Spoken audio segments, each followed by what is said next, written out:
Are you ready? Ladies and gentlemen, boys and girls, children of all ages, welcome to the most must-see WWE talk show in history. Welcome to the Too Sweet For Life podcast.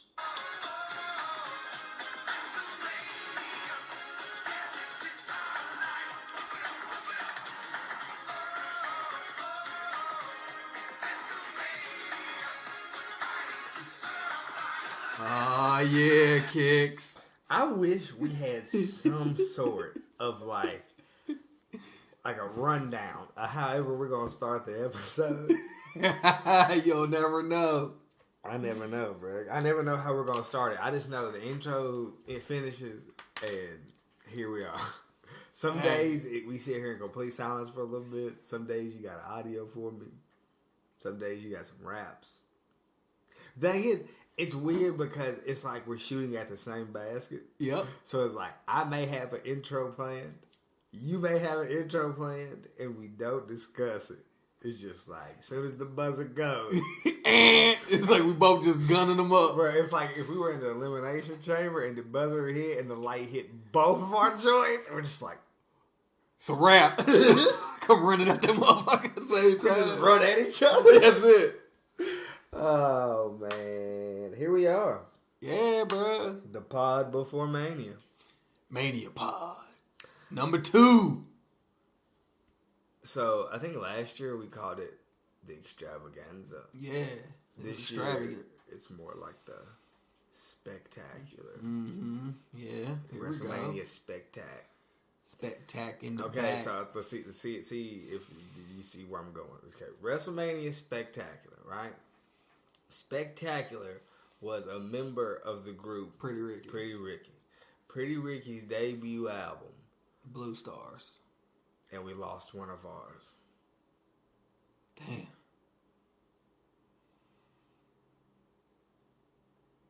Deep, huh? Moment of silence. I'll take us there.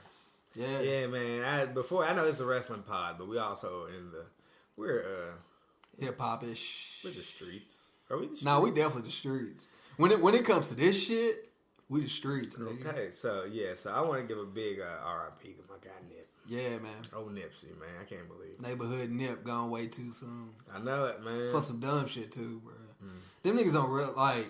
For all y'all people that are kind of young, like this is like Pac dying for y'all, No, bro. like, This relax. shit's nuts, bro. Like I've never seen somebody that nobody had anything bad to say about, bro. Man, like, even people who are uninformed of Nipsey are like now just kind of like intrigued as to who he was because nobody is like, you seen this coming. Nah. Nobody. Yeah, like usually, like you see something, it's like, man, yeah, but you know, bro, he was a game banger, so we all knew his day was coming. Like, now, like everybody is hurt. Like, people are hurt. You start seeing people's like, hell yeah. You start seeing like the posts that people are like. The one woman that was talking about her husband is just like a dude that was fixing the light poles out there and said Nip would come out and bring them like waters and snacks and offered to give them free stuff at the store and was just thanking them for upgrading the community.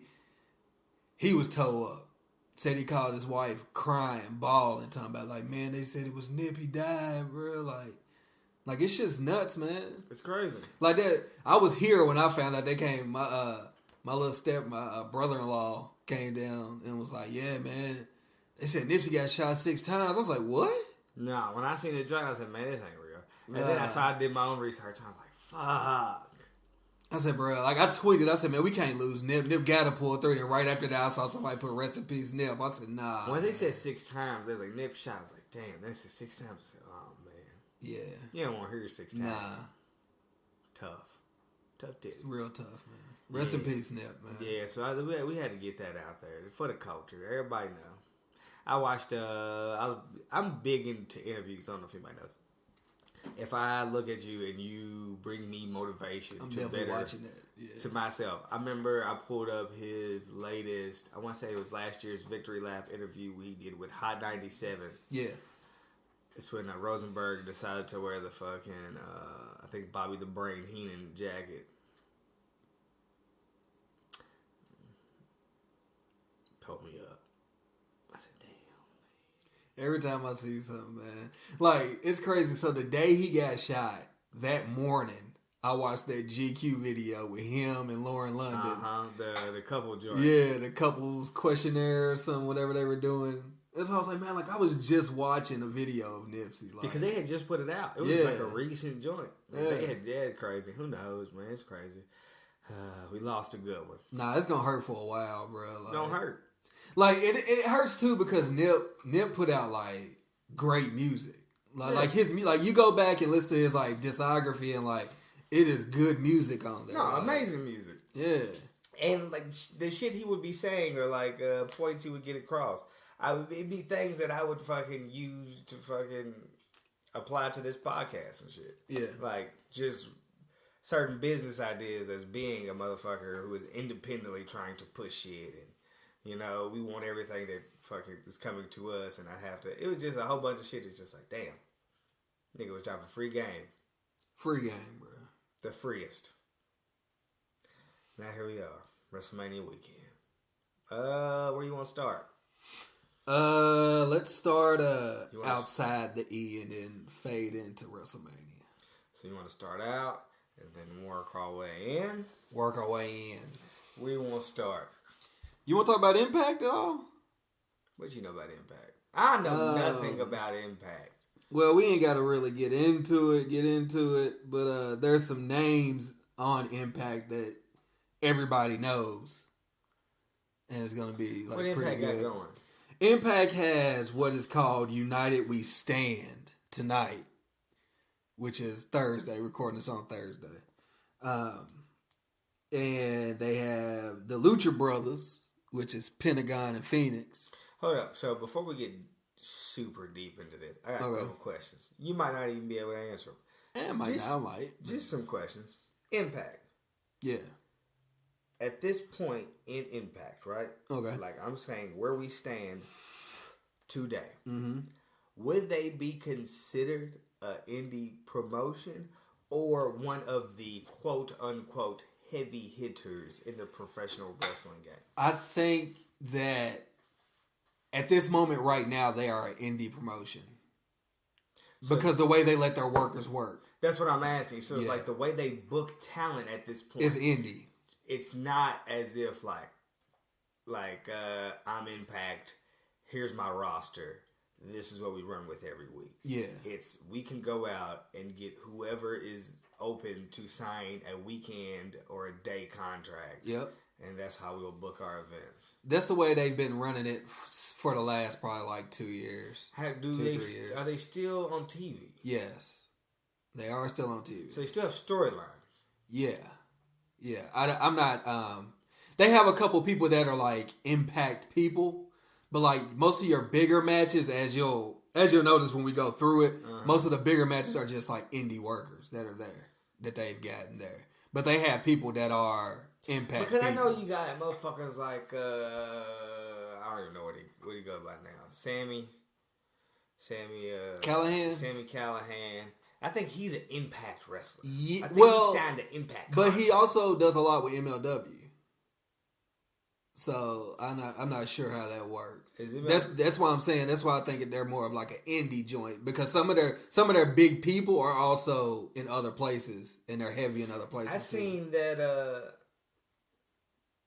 was it OVW linked with Impact to do something? Like they got some kind they got some kind of cross promotion thing. Yeah. I think I'm not sure, but this is what I think I was reading, that pretty much OVW would serve to Impact the way NXT serves to like WWE main roster. Like OVW did with WWE. Pretty much. 10 years ago, 20 years ago. I don't know if they were either using the term developmental, but like, they were their feeder system. It was like them and ECW basically. Yeah.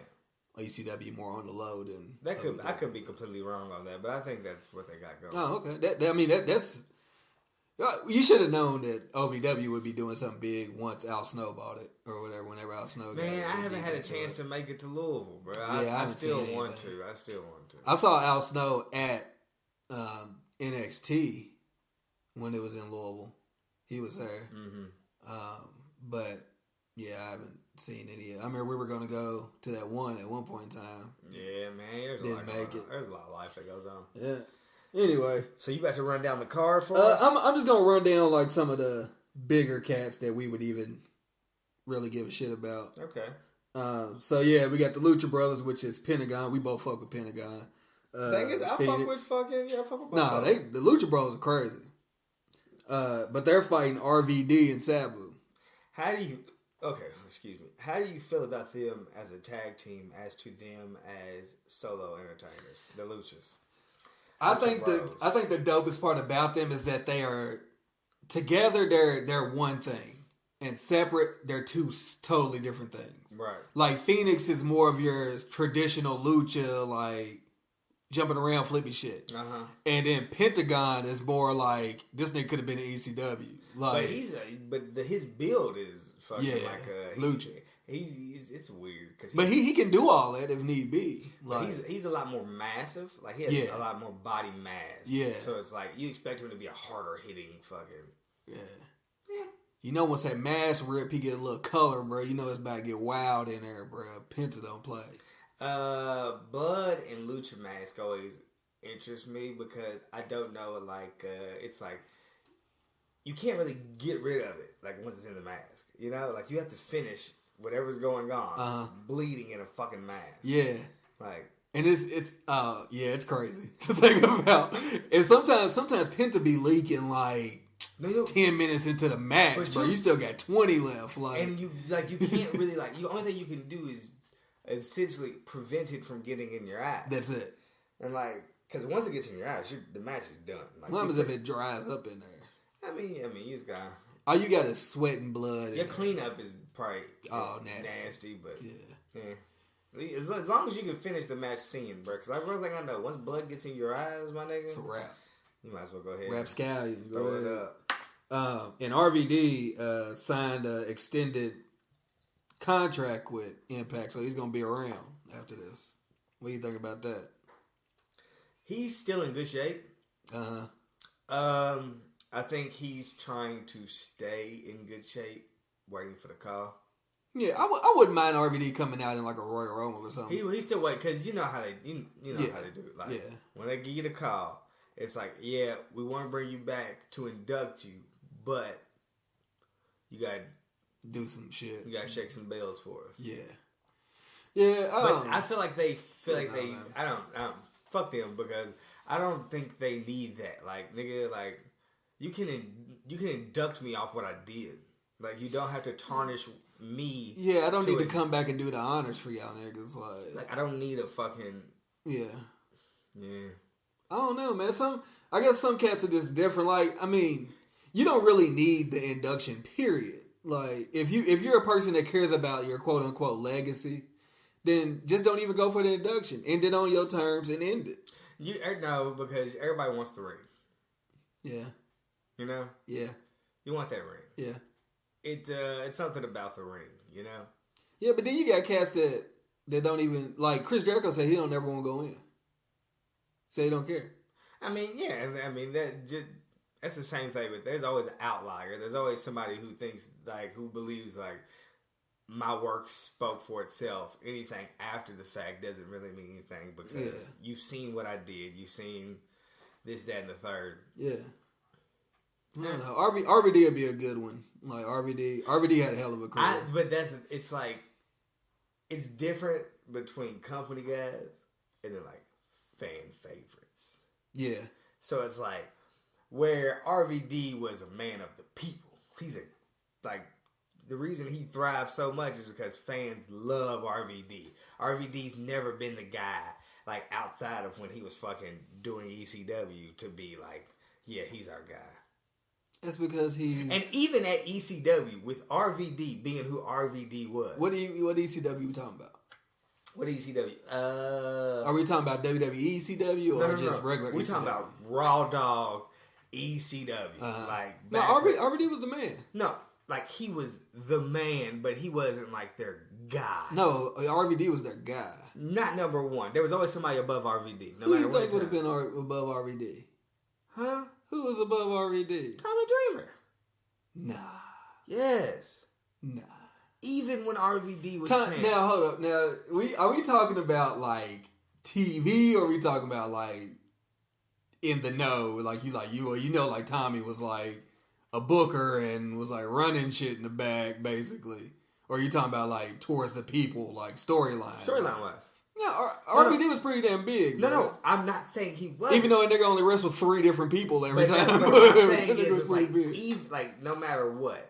Like, when I don't think that Tommy was ever above RVD though. RVD was the whole fucking show. Like he was the man, bro. And I get it, bro. And he walking around with the belt, and he have it all. But like you look up, bro, and his storyline still wouldn't be the main. That's because he only wrestled 3 people, bro. This nigga wrestled Jerry Lynn, fucking Sabu, and that's about it, nigga. Like, and I know, bro. I'm telling you, I know, bro. We loved RVD. That's the story that we need explanation on. Is like, all right, RVD. Like, I get the Jerry Lynn shit. I get it. The shit was fire. Every time y'all went out, y'all set the bitch off. I understand it. But, like, my nigga, you didn't want to wrestle nobody else, nigga. He didn't wrestle nobody else. Nobody.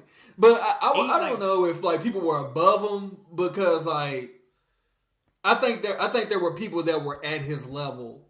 Like, he was never, like, the end-all, be-all of ECW. But that's what I'm saying. But he was definitely, like, a face. Like, it was like, if there's a Mount Rushmore of ECW, I'd say it's the Dudleys, RVD, Taz, Sabu, and Tommy Dreamer.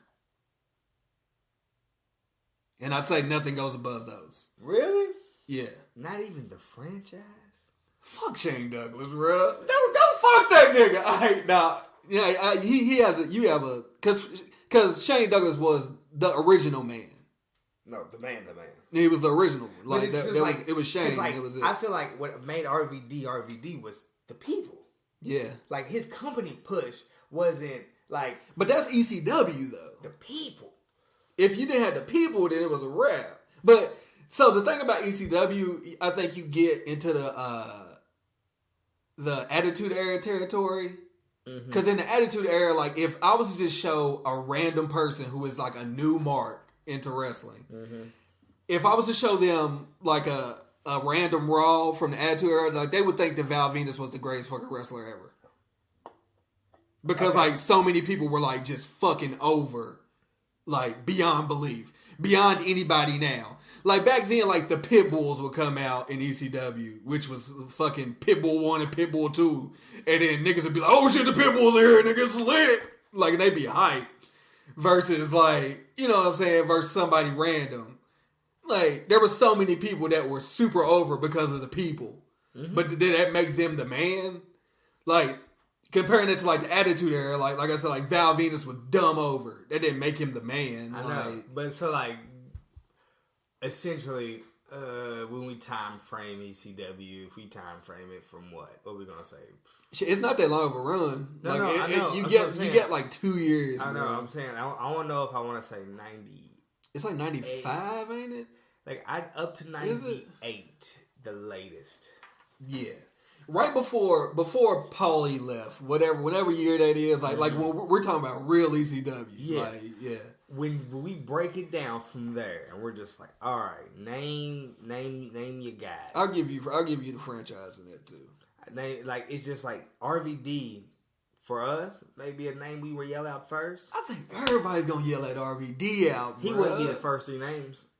He has to be, bro. He was the whole fucking show. He was Mr. Monday Night, Mr. Pay-Per-View. Bruh, you're speaking to someone who is a huge RVD guy. I feel you. But niggas were going to be like, all right.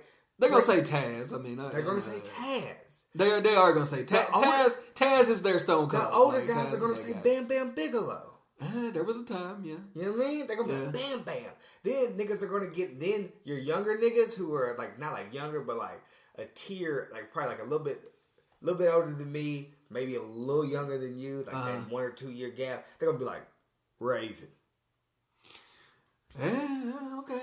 You make some valid points. I'm like, with you. I'm so rolling. I'm rolling. That's what I'm saying. It's just like, we're RVD. Yeah, he was never the man. I get you. I get your point. Like, he's like we love fucking RVD. Nigga, I go see her. If I seen RVD fucking do a split today, I'd be like, oh my God, I can't believe it. RVD's back, roll up, nigga. Like, yeah, but then you be that, but like, I've preached RVD to niggas and got the, what are you talking about, face? Man, I don't know. You don't need to talk to them niggas no more. Hey, you know what would be fire, speaking of RVD? Have you, hold up. We're still on RVD, but I'm forgetting the fact that you said Sabu is in this match. And have you... nigga. My nigga can barely move.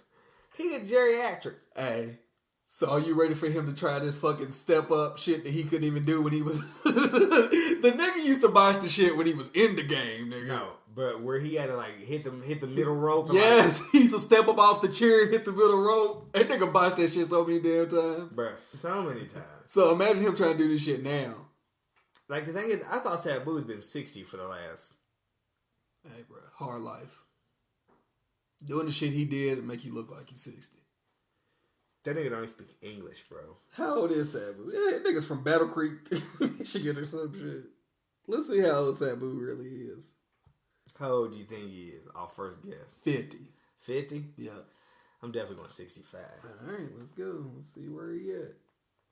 54. Okay. Yeah. Yeah, he a little bit younger than I thought he would. Yeah, but them years put it on. No, yeah, that ain't never where it's at. So what you think about RVD being in TNA for a little while?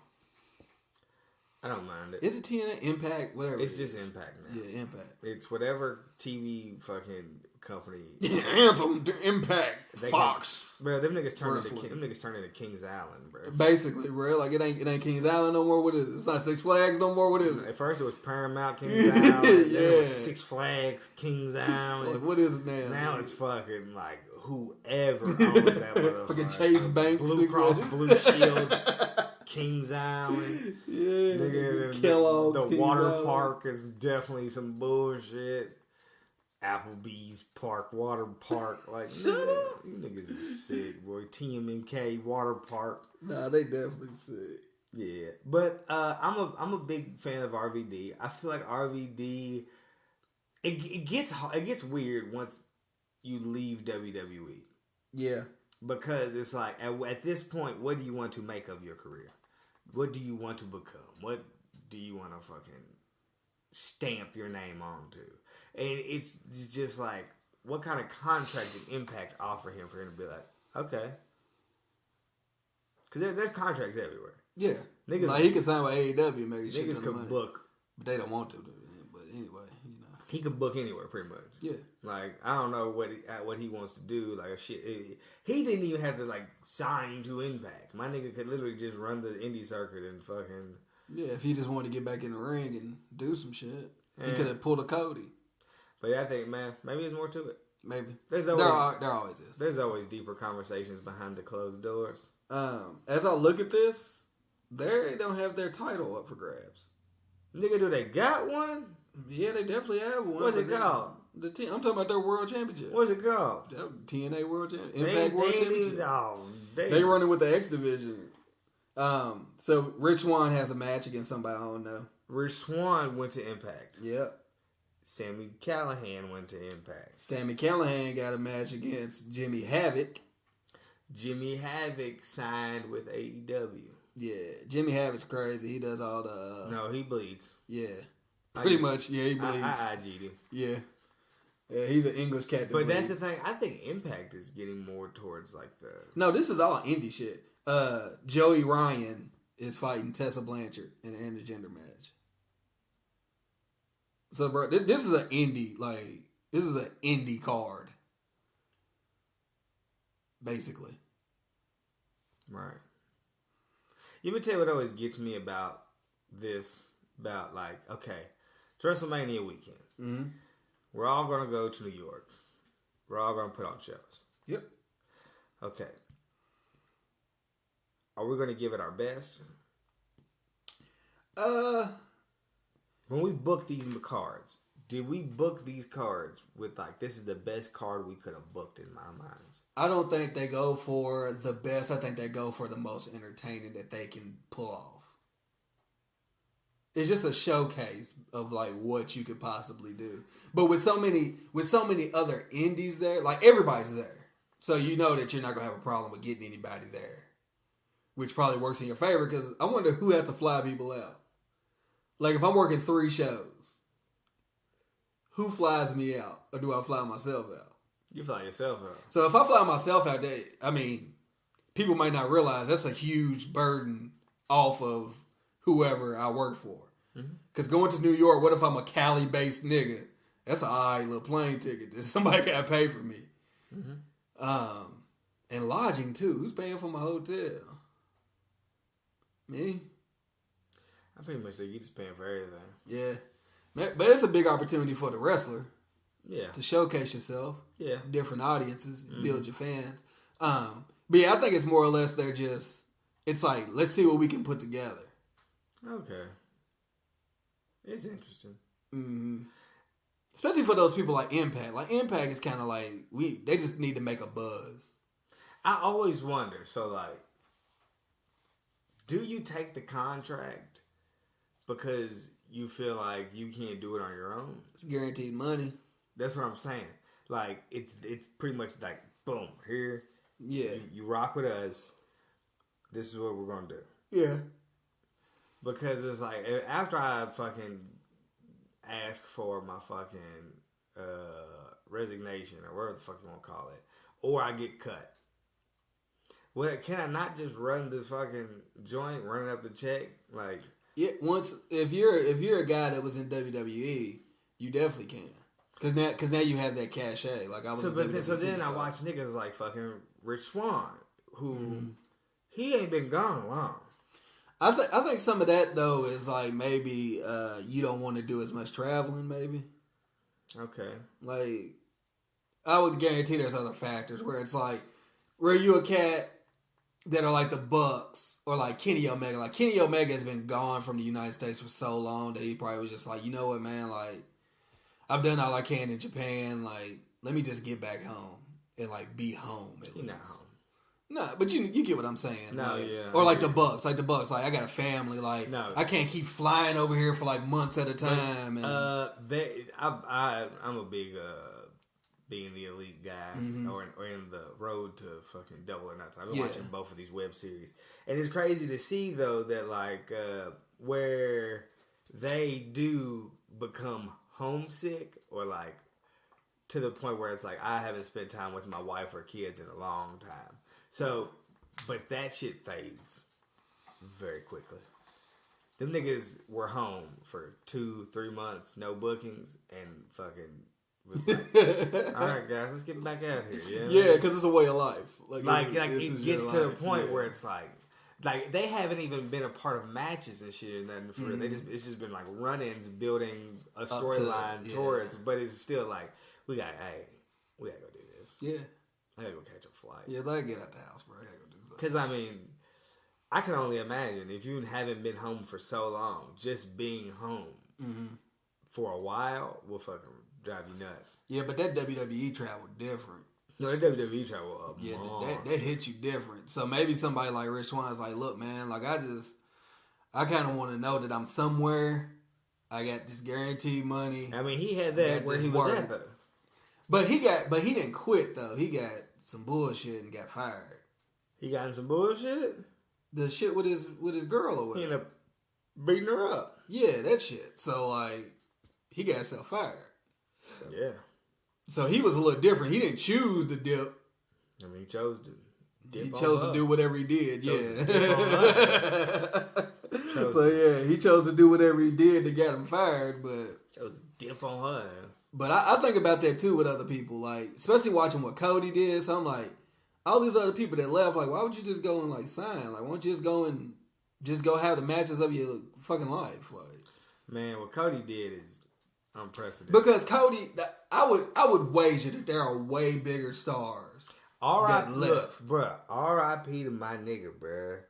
Cody is very similar to Nipsey. Yeah, the way he did it. Yeah. He set out his plan. He executed his plan. The best part about Cody is that niggas laughed.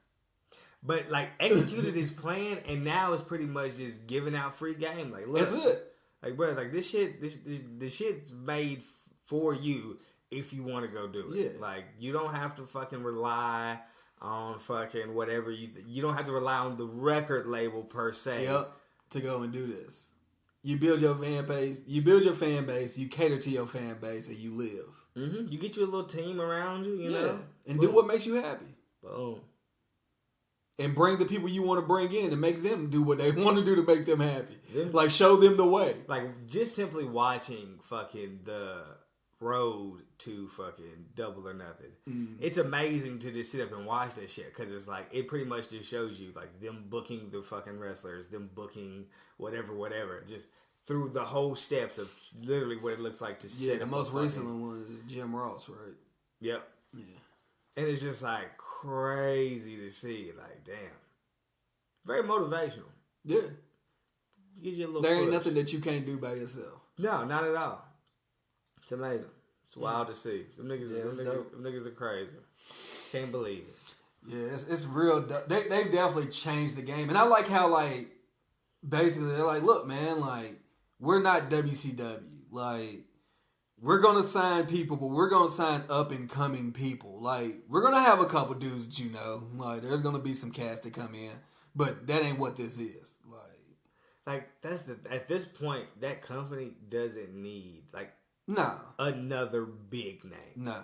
Like, they have the biggest fucking names out there. They have the biggest fucking name. There's only one other person that's on his level or bigger than him, and that nigga's not leaving Japan. It's crazy. It's Okada, and it's Kenny Omega. Yeah. And we got Omega, we're good. We're good. And then anybody else that's on the indies that got buzz, they coming right here too, because Marty's coming eventually. No, like the only niggas, like, to quote a rap song, at the top is just us, nigga. Like we are the top. The thing is like, I don't even know if niggas are ready for how quickly their ball is rolling. Like, I think a lot of people have brought that up. They're like, so do they have a plan? Like, and they just not telling people? October. Yeah. Their TV contract starts. Like, they hit television in October. Right. Like, bruh, they announced this less than a year ago. Yeah. So, October, their TV shit starts. But you gotta think. May, we got fucking a pay-per-view. Mm-hmm. And then we got 2 fucking pay-per-views in, like, June or July. And then in October, we got fucking television. Yeah. Crazy. Like, that shit's like... They can, like, I don't even know, in like 2 years, when they decide to start doing this fucking pulling up on Wrestlemania weekend and doing a fucking joint, like, I don't even know if niggas are ready for that. Because I think they're a little too big to do that.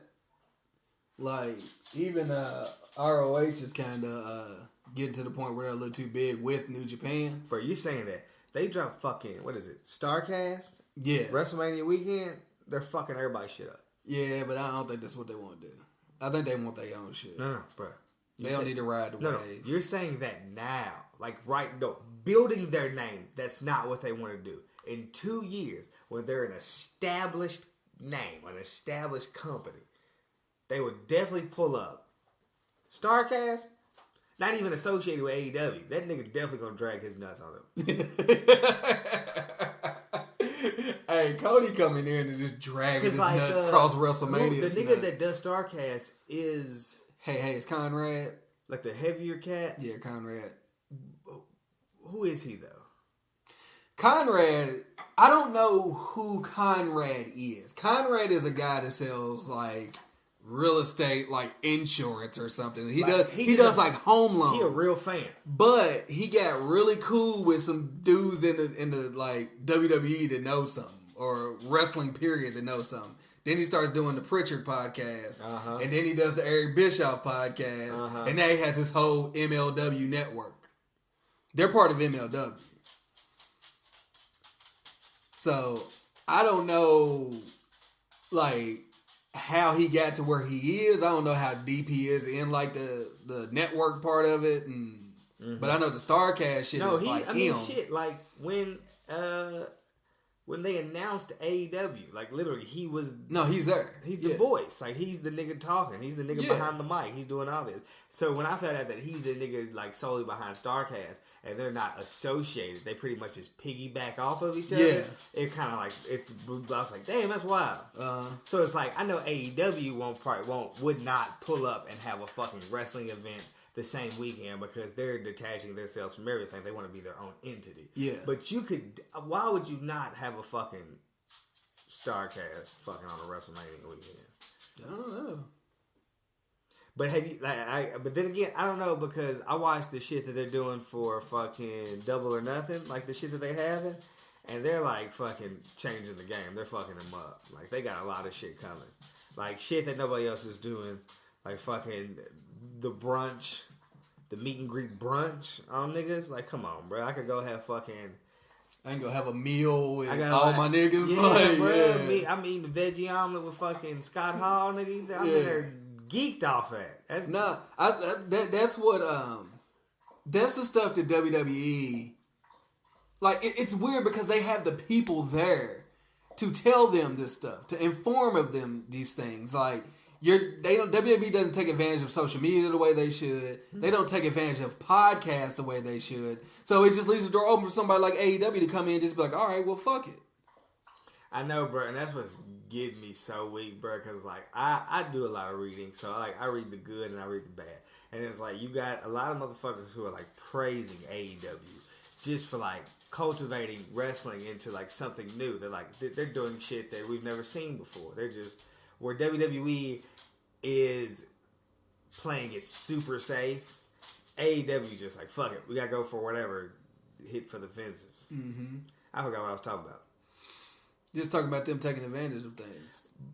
Yeah. So it's like, and it's crazy that they think, like, it's fucking like, there's so much shit. But then again, it's just like when Chris Jericho comes to them, like, WWE first. With ideas and shit. Like, this is the same nigga who came up with the idea of a match that you now piggyback off to become one of your big pay-per-views. Yeah.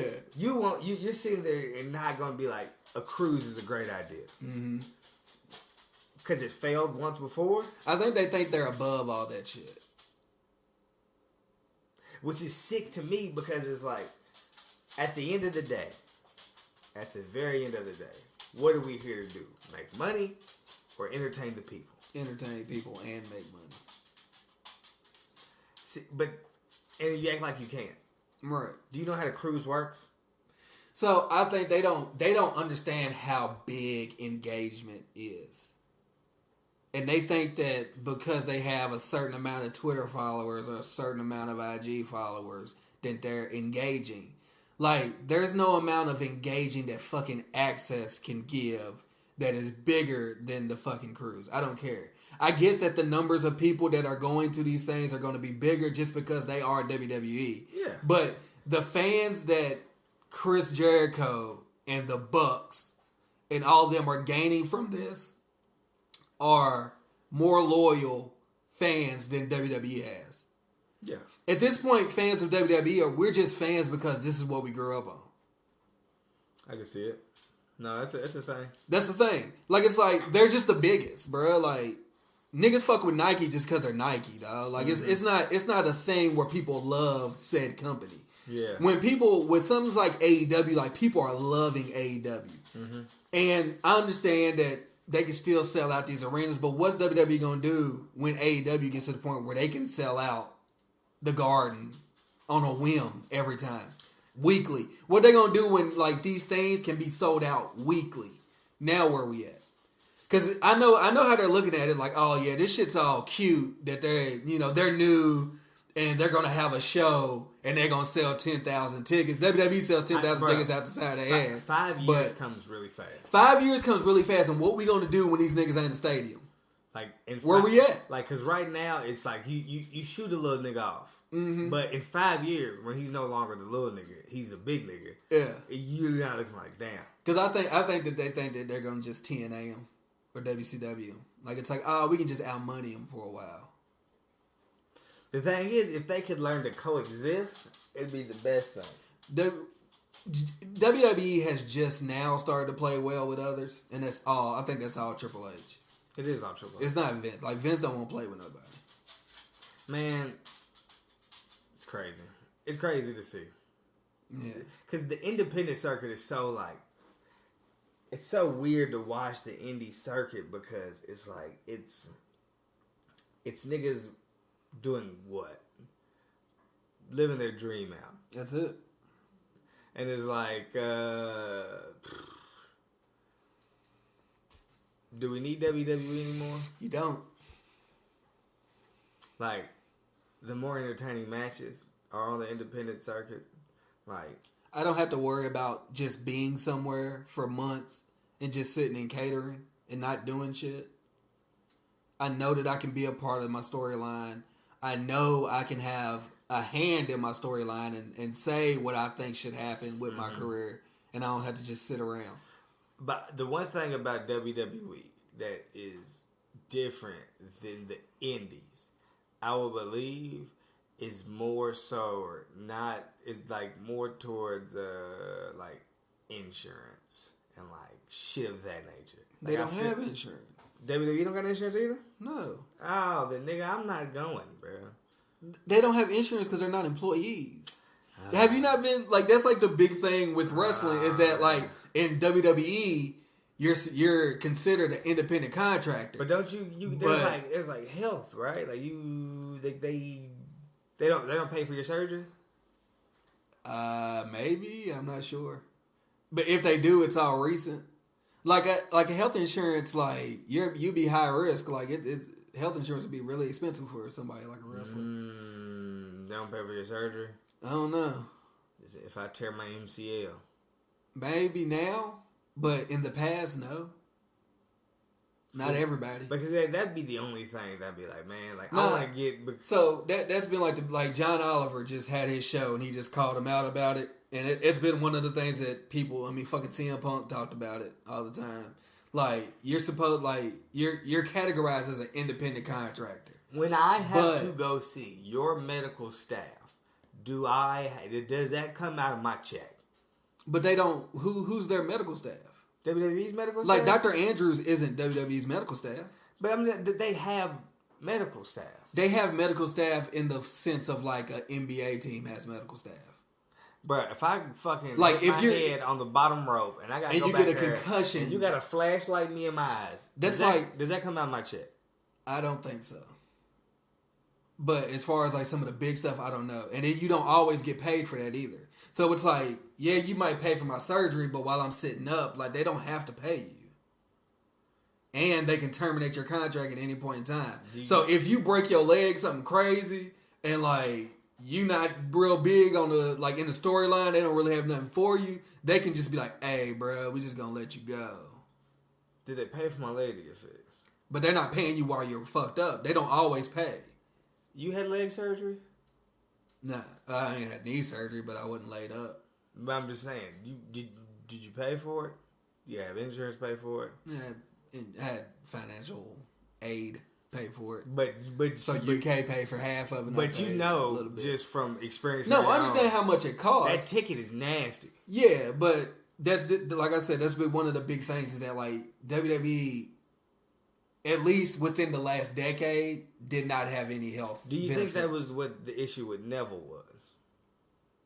I think Neville's issue was just that he wasn't being used properly. He didn't feel like his career was being guided properly. Did they pay to get that ankle fixed? Maybe.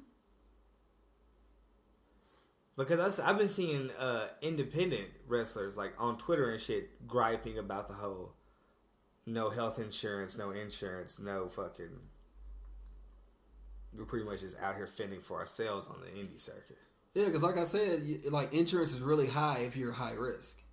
That's why even if you're a smoker, like it's hard for you to get insurance because insurance doesn't. But like, who does that really affect outside of RVD?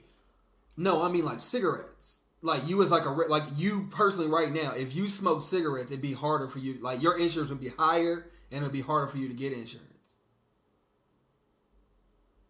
If she smokes cigarettes, her pussy smell like nicotine. Yeah, pretty much. It's not good. I couldn't imagine eating a chick out that smoke cigarettes. It'd be like eating a hamburger at the hookah bar. What you think? Eating I've never really been. I've only been to a hookah bar once, so I don't even know What how that feels. What was that like? It was hazy. It was like being in a... Okay, now feeling that you got a little lightheaded, a little nicotine headache. So now imagine being face first into somebody's puss, and that's just a feeling you get. Yeah, that's not how I just do She's like, you alright now? Hey, I'm telling you. You got ports. She's chiefing them ports. That nicotine smack you dead in your face. What you gonna do with it? Yeah, man, I wouldn't date a girl. I wouldn't mess with a chick that smoked. So it wouldn't be me. So her health insurance means nothing to you. Nope. Interesting. Surprisingly, female competitors don't get injured as much. What? You think? Nah. Yeah, I think they get injured just as much. You think? Yeah. Biggest female injury you remember? Well, I mean, in the WWE, they haven't always been like wrestlers, though. Just give me something. I don't know. Paige, neck surgery. That's pretty damn big. I mean, but that's only one. Yeah, but they haven't had the same role in the whole time in WWE. Like in the Attitude Era, they didn't wrestle. But I'm saying, like in these last 3 years. Yeah, I mean, Paige her career being over is pretty big. One. Yeah, I mean that's huge. I think her career being over got more to do with some dick sucking than neck injuries. Nah, it's neck injury, bro. You don't know that. Is that what? Hey, look. There's always a little something deeper, bro. The conspiracies is out there, you know. Mm-hmm. And I believe she got. Hey, look, Paige on the shelf, bro, because of her neck injury. Mm-hmm. You hear me? You hear what I'm saying? I hear you. You hear me? Tell me you hear me, bro. I hear you. Because of what? What's she on the shelf for? She the elf on the shelf. Because of the neck injury. You hear me? Where homeboy at? What's his name? Brad Maddox? He gone too. Yeah, you know why he gone? Why he gone? Yeah, because he was messing with Paige. You hear me? Only nigga still here is Mr. Woods. Because he was giving him that Xavier Woods. Oh, Paige in a neck injury. I don't know, man. I think it got a little bit more to do, you know? Because how can Daniel Bryan go see 45 different fucking specialists and end up back? You know what I mean? Paige can't go see 45 different specialists. Well, that's because she didn't need to, bro. Like, she got kicked, and then her whole body went numb, and she couldn't get up, and they told her, like, yeah. Is that what you're going to run with? Yeah, or she decided to be butt-ass naked with the fucking championship. Well, I mean, first, I guess they would have fired her. No. We can't fire her. Yeah, you can. Not because it got leaked. I mean, you can still fire her. Nah, it got leaked. How kind of animals are we? They fired other people with it. Who? I don't know. Yeah, you just made that up. If Paige came through trying to get you some bad neck injury, what's up? What? I'd take it. You take it? Nah, would I not? And I'd tilt my head back on the couch and yell, "This is my house, nigga." Yeah. What you know about it? You ain't fucking with it. You ain't, bro. Fuck the bullshit. Give me Paige, Ruby Riott, and Nikki Cross in a Suicide Girls like 3-way lesbian joint, bro. Would I take it? I'd sit up and watch it all day. Just to goth me out. Goth me outside. How about that? You know? Right. I'm black. I want everybody in there the darkest fucking shade of lipstick. Oh, man. You're not here for it. You are not here for it. Anything else going on in the Indies? What else? Anything? Yeah. I mean, to go back to what we were talking about before we hit that random thing. No, before you started reading this long ass article that you've been reading for the last 45. Because I was reading about health insurance, and in 2009 they did not offer health insurance. Period. In 2009. I was still in high school. But it's at least about within the last decade they did not have health insurance. So what they have now is different when they started the whole little wellness thing. So like now maybe, but yeah, back then they did. Anyway, so let's talk about health insurance. The G1 Supercar. You sitting there Googling health insurance. I'm trying to figure out. Because you asked me a question. Yeah, but I've asked you, would you catch that neck injury too? And you didn't answer that one. Hey, I get it. Look, guys, I don't know if anybody knows, but me personally, I get out of line with these questions I do ask my co-host. He wants to protect himself, and I can't blame him for that. You know, sometimes I look for the charge tag, and my nigga just not on the apron. I gotta continue the match by myself. I apologize. It ain't over till the hand hit the mat 3 times. Is it Supercar to honor? You lucky, because I was going to ask you if Beth Phoenix is too buff to fuck on. No. But we'll get there later. She's not. We'll get there. I just answered your question. No, because you want to get to the supercar. Yeah. I want to get deep into it. How deep into the supercar do you want to get into? I mean, let's go. The thing is, it's a really good card, so we can talk about the matches or talk about what's going on, or we can do whatever. For what they have, for what they had and no longer have, I am surprised that they put this card together. Yeah. Yeah. I'm surprised that you're even interested. Me? Yeah. Why? I mean, with all the people that they lost, like yes, like me, because you know. And I mean, it ain't just you. If they asked me if I was a New Japan fan, a Ring of Honor fan, or the Elite fan, you'd say Elite. Come on, I would say Elite too.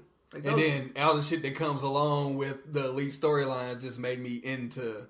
Man, I seen an SCU shirt. Stone Cold University. Okay. So I'm thinking, who took that idea? Well, I mean, the Stone Cold thing probably came out like 95, so. When's the last time you seen a Stone Cold University? I have no idea. You ever seen one? Nah. SCU!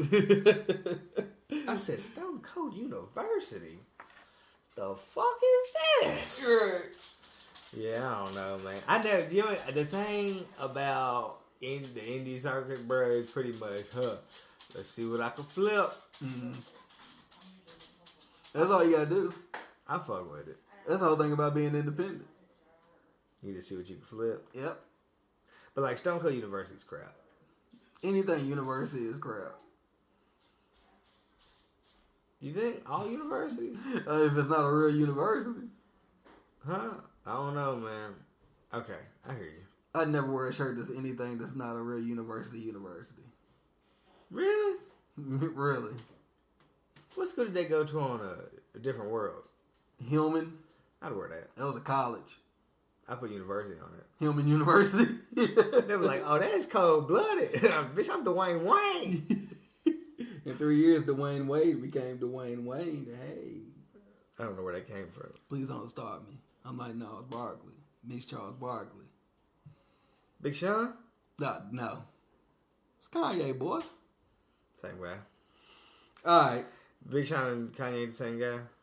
They're not. Yeah, they're pretty much Bobby Lashley and Leo Rush. They're definitely Bobby Lashley and Leo Rush. I'll give you that. My man Kanye. Boy. Little bitch. Little bitch. Alright, come on. Run down the card for me. Let's go. Run it down. Let's go with the real shit. Let's go Will Ospreay and Jeff Cobb. Never open weight title and the ROH TV title. Winner takes all. Are you a fan of Jeff Cobb? Yeah. Yep. Is he modern day Taz? Yep. Just checking. I first saw him on the trailer for a PWG Battle of Los Angeles, I think year before maybe. And I saw him and Pete Dunne on that. And I was like, who are these cats?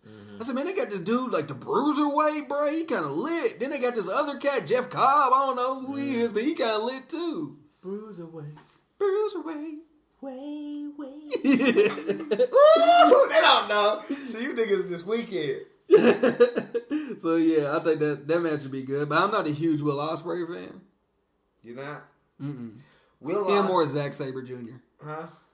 What'd you say? I said, I don't like him or Zack Sabre Jr. Because they're the same nigga. Are they not the same nigga? So if we put them two together and somehow get Ricochet, are they not fucking athletic SCU? They definitely are athletic SCU. They're crazy. Now, okay, so Will Ospreay, I'm a fan of Will Ospreay for the same reason I'm a fan of fucking Ricochet. Like, They do flippy shit. yeah. You do shit that's unconventional and make it look cool. Like, it's spotty shit, you know? And they're not little. Like, they're gift wrestlers. Yeah. Yeah. I like gift wrestlers. Yeah. And if you don't know, if you're listening and you don't know what I mean by a gift wrestler, GIF. like, I mean, 6 seconds a clip of an amazing act. Like, okay, I fuck with it. It was them that did the cartwheel backflip thing, and they did a couple moves, and they stopped and they looked at each other. Mm-hmm. And that was the shit that, like, fucking Jim Cornette was like, this is some bullshit, they're ruining wrestling. Yeah, and it's just like, are they? Like, there's never been, like, in every form of combat, like, pretty much every form of combat, there's always been a portion or a section or something where two competitors are equally matched. They fucking throw their best at each other, and then there's a brief second where they look at each other in like respect, kind of like it's kind of like, okay, all right, yeah, you taking the best, I'm giving the best. Yeah, what's like up? I thought I was gonna get this off on you, but obviously Yeah. it came with a little bit more than I was expecting. Like, I mean, in wrestling, there's always that. There was RVD and Jerry Lynn, not to bring back RVD again, but by their second or third match, they would know each other's movesets, and then they would stop. and then be like, okay, All right, gotta find something new. What's up? but It's always. But yeah, but it's like, you know, tell you what, bro, niggas are still looking for niggas to lock up and do a test of strength. Like, nigga, nobody's fucking locking up at the beginning of the match or any of that and testing strength, nigga. Fuck that. Hit the ropes, do some flips, do something. Nigga, WWE thought they were killing the fucking game when fucking Charlotte did the fucking Spanish fly with Asuka. Bruh. Until you looked up, and 3 days fucking later, these niggas did the Spanish fly and landed on their fucking feet. And we can't fathom how that happened.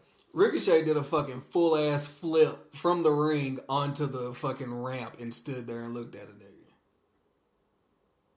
Yeah. Niggas' knees didn't buckle. Nope. So, Will Ospreay, niggas I'm nuts. a fan of Will Ospreay. The aerial assassin. Because he does that shit. Yeah, and pretty much. And he comes out in the Assassin's Creed outfit. Fuck that nigga. No, okay, but you tell you, yeah, if I had to pick between him and Zack Sabre Jr., You pick Will Ospreay. yes. You me tell you who Kayla would pick? Zack Sabre Jr. Do you know why? Because she like his little track jacket. Nope. Because he does the manipulation of the fingers and shit. Nope. She think he cute. Nope. What?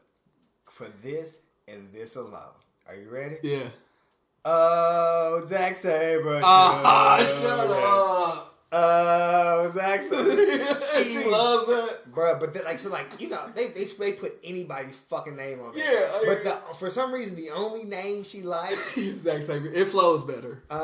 you'll hear, oh, Enzo. No, But like they be doing that chant, she be like, oh, Zack Sabre Jr. Like, bruh, she only seen him in the Cruiserweight Classic. I was watching like the Cruiserweight Classic, and she was watching with me, and she was just like, I don't like that.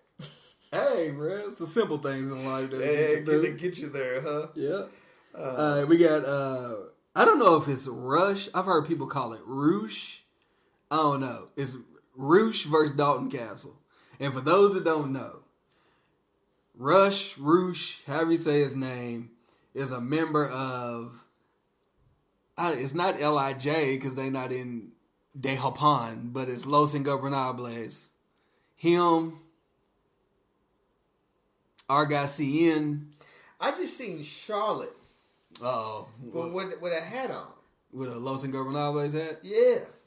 Yeah, CN probably she had the black joint, white letters. Mm-hmm. I said, CN helped her. Here you go, fam. Get you with the click. Anyway, he's like undefeated in ROH. He's probably going to be the ROH champion before the end of the year. I've never seen him actually wrestle. I've never seen him wrestle, but everybody raves and talks about how he's the shit. Like, so I guess I'm at some point today, maybe, I think I'll go look up a match. Yeah, and then we'll see it tomorrow. We'll see this against Dalton. Dalton Castle, we fuck with Dalton Castle. At least we did. I mean, now currently, I don't know what the fuck he's doing. Man, let me tell you what, and it's just so weird to me because I can't fathom why this is a thing.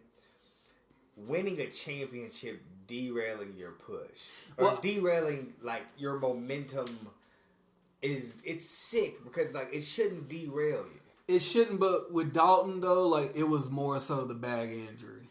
Like, he won the belt and then was, like, on the shelf for, like, a month or two. So he couldn't even, like, defend the belt the way that he should have or, like, be around the way he should have. But, like, even with injuries, bro, he's also in a different company. In a company to where, like, the wrestling is what keeps you alive. Yeah, like, so if you can't be there and put on a great match, no matter the promos mean nothing. Nothing. I don't know any fucking ROH storyline. The only ROH storyline I know is like when fucking Jay Lethal won both belts. Like that was the last ROH storyline I knew. All ROH storylines include Jay Lethal. So in somehow, some way, they all include Jay Lethal. That was the only storylines they have. Yep. They include or the Briscoes. If it's more than one nigga, then the Briscoes are involved. That's all they got. Ain't they from Opalaka? I don't know where they from. Damn, I was about to give you a Briscoe lyric and I can't remember him right now. Briscoe? That's all you got. I'm in the hood. Hey! That was back when the Runners was doing everybody's beat, but they had that. Bro, because they made every beat sounded like Hustle. Chevy riding high, boy. Chevy riding high. That was my shit. I was one of them niggas that was anticipating the Dre album. I thought the shit was about to be fire. I was like, bro, y'all don't get it, bro. Cool and Dre be dropping cold-ass beats. Dre be singing the hooks and shit. So the album gotta be fire. He gonna have Ross on at least 4 tracks. They gonna do the beats. Them, DJ Khaled, fucking the Runners. Like, this shit about to be lit. Like they said, everybody in Miami, come to the studio right now. They definitely did. It was like a fucking announcement. Like, and then like Slip and Slide started showing up. And they said, this is a terrible idea, guys. Cancel it. Get this shit out of here, bro. Cancel it. Yeah, drop a new Trick Daddy album. Bro, that's what it's like. Hey, we need all tag teams to come to the front. And then you start seeing niggas that you forgot about. I said, never mind. Cancel it. Dre said, fuck it. I'm just going to go hang with Fat Joe some more. Yeah. It's literally the only time I see Dre nowadays. I still ain't seen Cool in a minute. Cool been gone. But Fat Joe pop up, Dre pop up. They don't leave the house. Huh? They don't leave the house. They don't, apparently. That's what I heard. Like, they really don't. Yeah, no, Fat Joe said that before. You remember when they did that clothing brand? What was it called? I don't remember, but niggas counterfeit, did counterfeit to their shit so hard body that they just pretty much the Marilyn Monroe biting the jersey or whatever. Yeah, that was theirs. That's their original. Got you. Yeah, but like that shit is on fucking. That shit's everything. That shit's Wish. at Spencer's right now. You can get that Wish right now for 2 cents free shipping with an East Coast hat on it, a West Coast hat on it, LA Dodgers hat. Every way, but like the original joint was the D Wade shirt. Like they were like exclusively doing Miami Heat shit, D Wade shit. And it was cracking so well that niggas just started bootlegging it essentially, and they were getting no profits from it. And this is an example of where I say that bootlegging should be frowned upon because shit like that. Yeah, you could ruin a nigga whole thing. And it's just like, and who cares? Nobody. And it's sick because nobody cares, bro. It's like the consumer doesn't care, but coming from the nigga who's creating, it's like, bro, I put my. So why the fuck don't you care, bro? I put my heart and soul into this shit. Yeah, it's like I put like this is. I gave you niggas my life, and you niggas like my life so much that you would go buy it for cheaper than what I want to give it to you for, and ruin my life. Thank you. I appreciate the love. Thank you. You gotta give them prayer hands, man. Yeah, man. I'll get the wrestling nigga and just tell everybody's gimmicks, nigga. Say fuck y'all, see you later. Fuck y'all niggas. I'm Stone Cold Stunning everybody. I'm Stone. Yeah. Oh, what you gonna do? Come fight me, nigga. I'll steal your finisher, nigga. Come fight me. Yeah, nigga. I press Y so quick, nigga. All you old ass niggas out here, bro. You gonna have to press me, nigga. Well, I'll steal your fucking finisher, nigga. And make it a regular move, nigga. Meet me in the back, nigga. I'll dust Stone Cold old ass off, nigga. Nigga, you out here tombstoning niggas just randomly. Nigga, hey, bro, all you niggas got neck injuries, nigga. I'll dust you. All you gotta do is make one quick move to one side and just right in the side of the I neck. put nigga in a real chokehold, bro. Like Ving Rhames put Tyrese and Baby Boy. I'll lick top of Stone Cold. He says, nigga, like, you gonna get my third strike. Niggas like you always want to see a nigga do bad. You just sit up there smacking my head. Nobody want to run up on the Eugene on that nigga. You thought you wanted some Stone Cold? The only nigga that's gonna say something to you, Mark Henry, he the one that hold you back. Well, see, the thing is, Mark Henry probably beat me up. Yeah, he get at you. Mark Henry beat me up because like he could hit, if he hit me, what can I do? Nothing. Like He a strong ass nigga. Like Could you imagine being punched in the face by Mark Henry? And he a lot taller than me too. Yeah, he a big nigga. So like I gotta really fight him. Yeah, I'd probably go for his legs or something. yeah, because the legs is like weirdly little. Like he built like the egg that like Humpty Dumpty shit. So if what was it called? It used to be where they used to leg tackle a nigga. Actually, it's banned now. Huh? What was it? Chop block. I would chop block the fuck out Mark Henry, nigga. I'd take him down like a knee buck on his way down. I'll take him like a redwood, nigga. I'll start from the bottom to work my way up on his ass, boy. They wouldn't know what to do. Why am I beating up on wrestlers? I don't know, bro. You just start fucking up on wrestlers. Right before I finish him off, I said, "Welcome to the Hall of Pain." Wow, bitch. I should look like a video game. He just go black. Yeah. He wake up like, ooh. Woozy and shit. Okay, back to G1. All right, we got Bully Ray and Juice Robinson. Okay, have you seen like the new Juice Robinson? Nah. You don't want to. Fuck that nigga. He got kind of like what's the witch doctor? Like damn, it's like a black top hat kind of hat the nigga wear. Like Papa Shango hat? Not Papa Shango, Papa Legba. You know Papa Legba? No, well, what is this is for anybody who know anything. This nigga Juice Robinson got a fucking Papa Legba top hat on. Nigga. Okay. Period. Boom. If you Google that shit if you don't know. You ever seen American Horror Story? You know, anything about some fucking afterlife, afterworld, like the nigga that keeps all the souls and shit. That's what he rocking with. That's the hat he got on. So what's his character now? I don't know. Alright, fuck it. Fuck him too. Winner takes all 4-way tag match for hold both. up. So, is there a theme of the weekend? What do you mean? Winner take all? Winner take all. So where did they... Who stole the theme is what you need to ask. Winner take all! So yeah, hey, bro. Like I've seen winner take all in every company. No, all this shit's winner take all, bro. Like it's just like nigga, you win this shit, you gonna walk out both belts. We ain't got shit else going on. Fuck it. So the theme of Wrestling Weekend, Wrestlemania Weekend, Mania Weekend is champ, winner take all. Whatever UFC do, that's where we at. It's crazy. Is it? Yeah. It's crazy that it's crazy when you look at it from a different set of eyes to where it's like, okay, this is what's cracking. So you're going to see it in every facet of what, like, so if... Every facet of, like, sports entertainment. It's kind of like if the new flavor of the moment is orange vanilla. Mm-hmm. Every fucking thing will be orange vanilla. Sprite, Coke, Pepsi, fucking Oreos. They'll have an orange vanilla Oreo. They'll be everything. It'll be everything. Yeah. So the theme of whatever's cracking in this fucking circuit is like, oh, winner take all? Bet. Say less. Say less, nigga. Put the belt on Charlotte, nigga. So it's like, yeah, we got a fucking battle royal with every belt in the company in it. There's a nigga with the tag, the IC, both women champions. Oh, so nigga just want to be Bobby Lashley? Yeah, bro. I remember Bobby Lashley won all of their belts and said, all right, here you go. Nigga, make one. Nigga, I don't carry all these motherfuckers around. Make one. Make one. And then he won it and then said, all right, y'all, so you see them over there? They asked me if I want to run with them. Yeah, bro. I'm sorry, bro. He started taking the belt off real slow. Like, yeah. I think I'm going to go. Yeah, fuck y'all niggas, them. Bro. All right. Hey, Bob, you always. Here's RVD.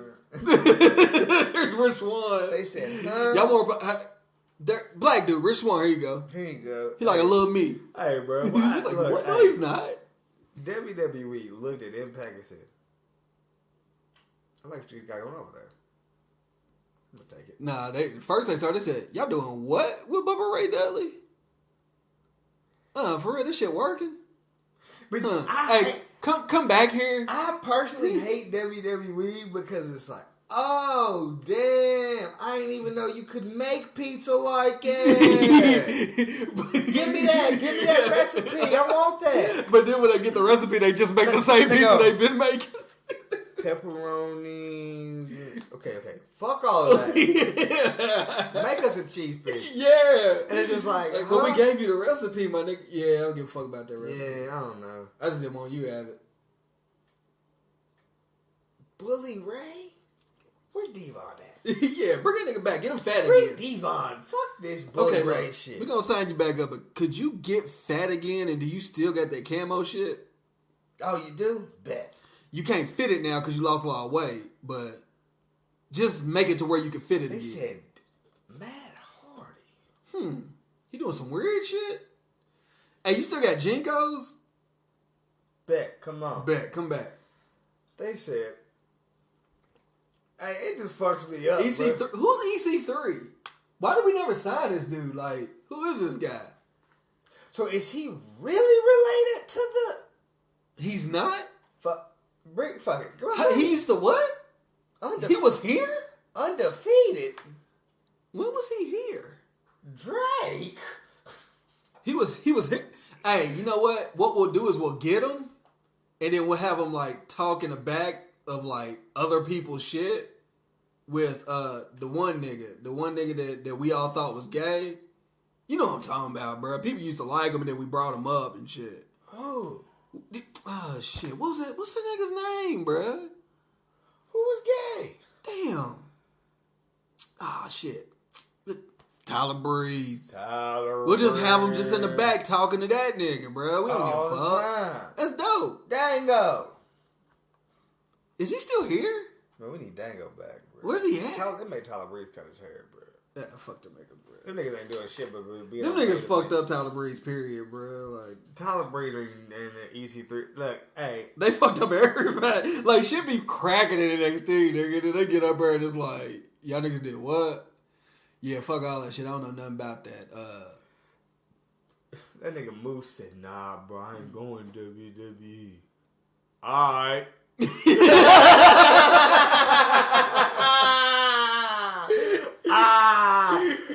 No, you know how much fun like a network, like just a show on the network where like they had like two niggas like me and you, and we was basically just like Jesus and Mero with wrestling shit. And it's just like, so reporter said that Moose don't want to ever come here. Yeah, alright, nigga.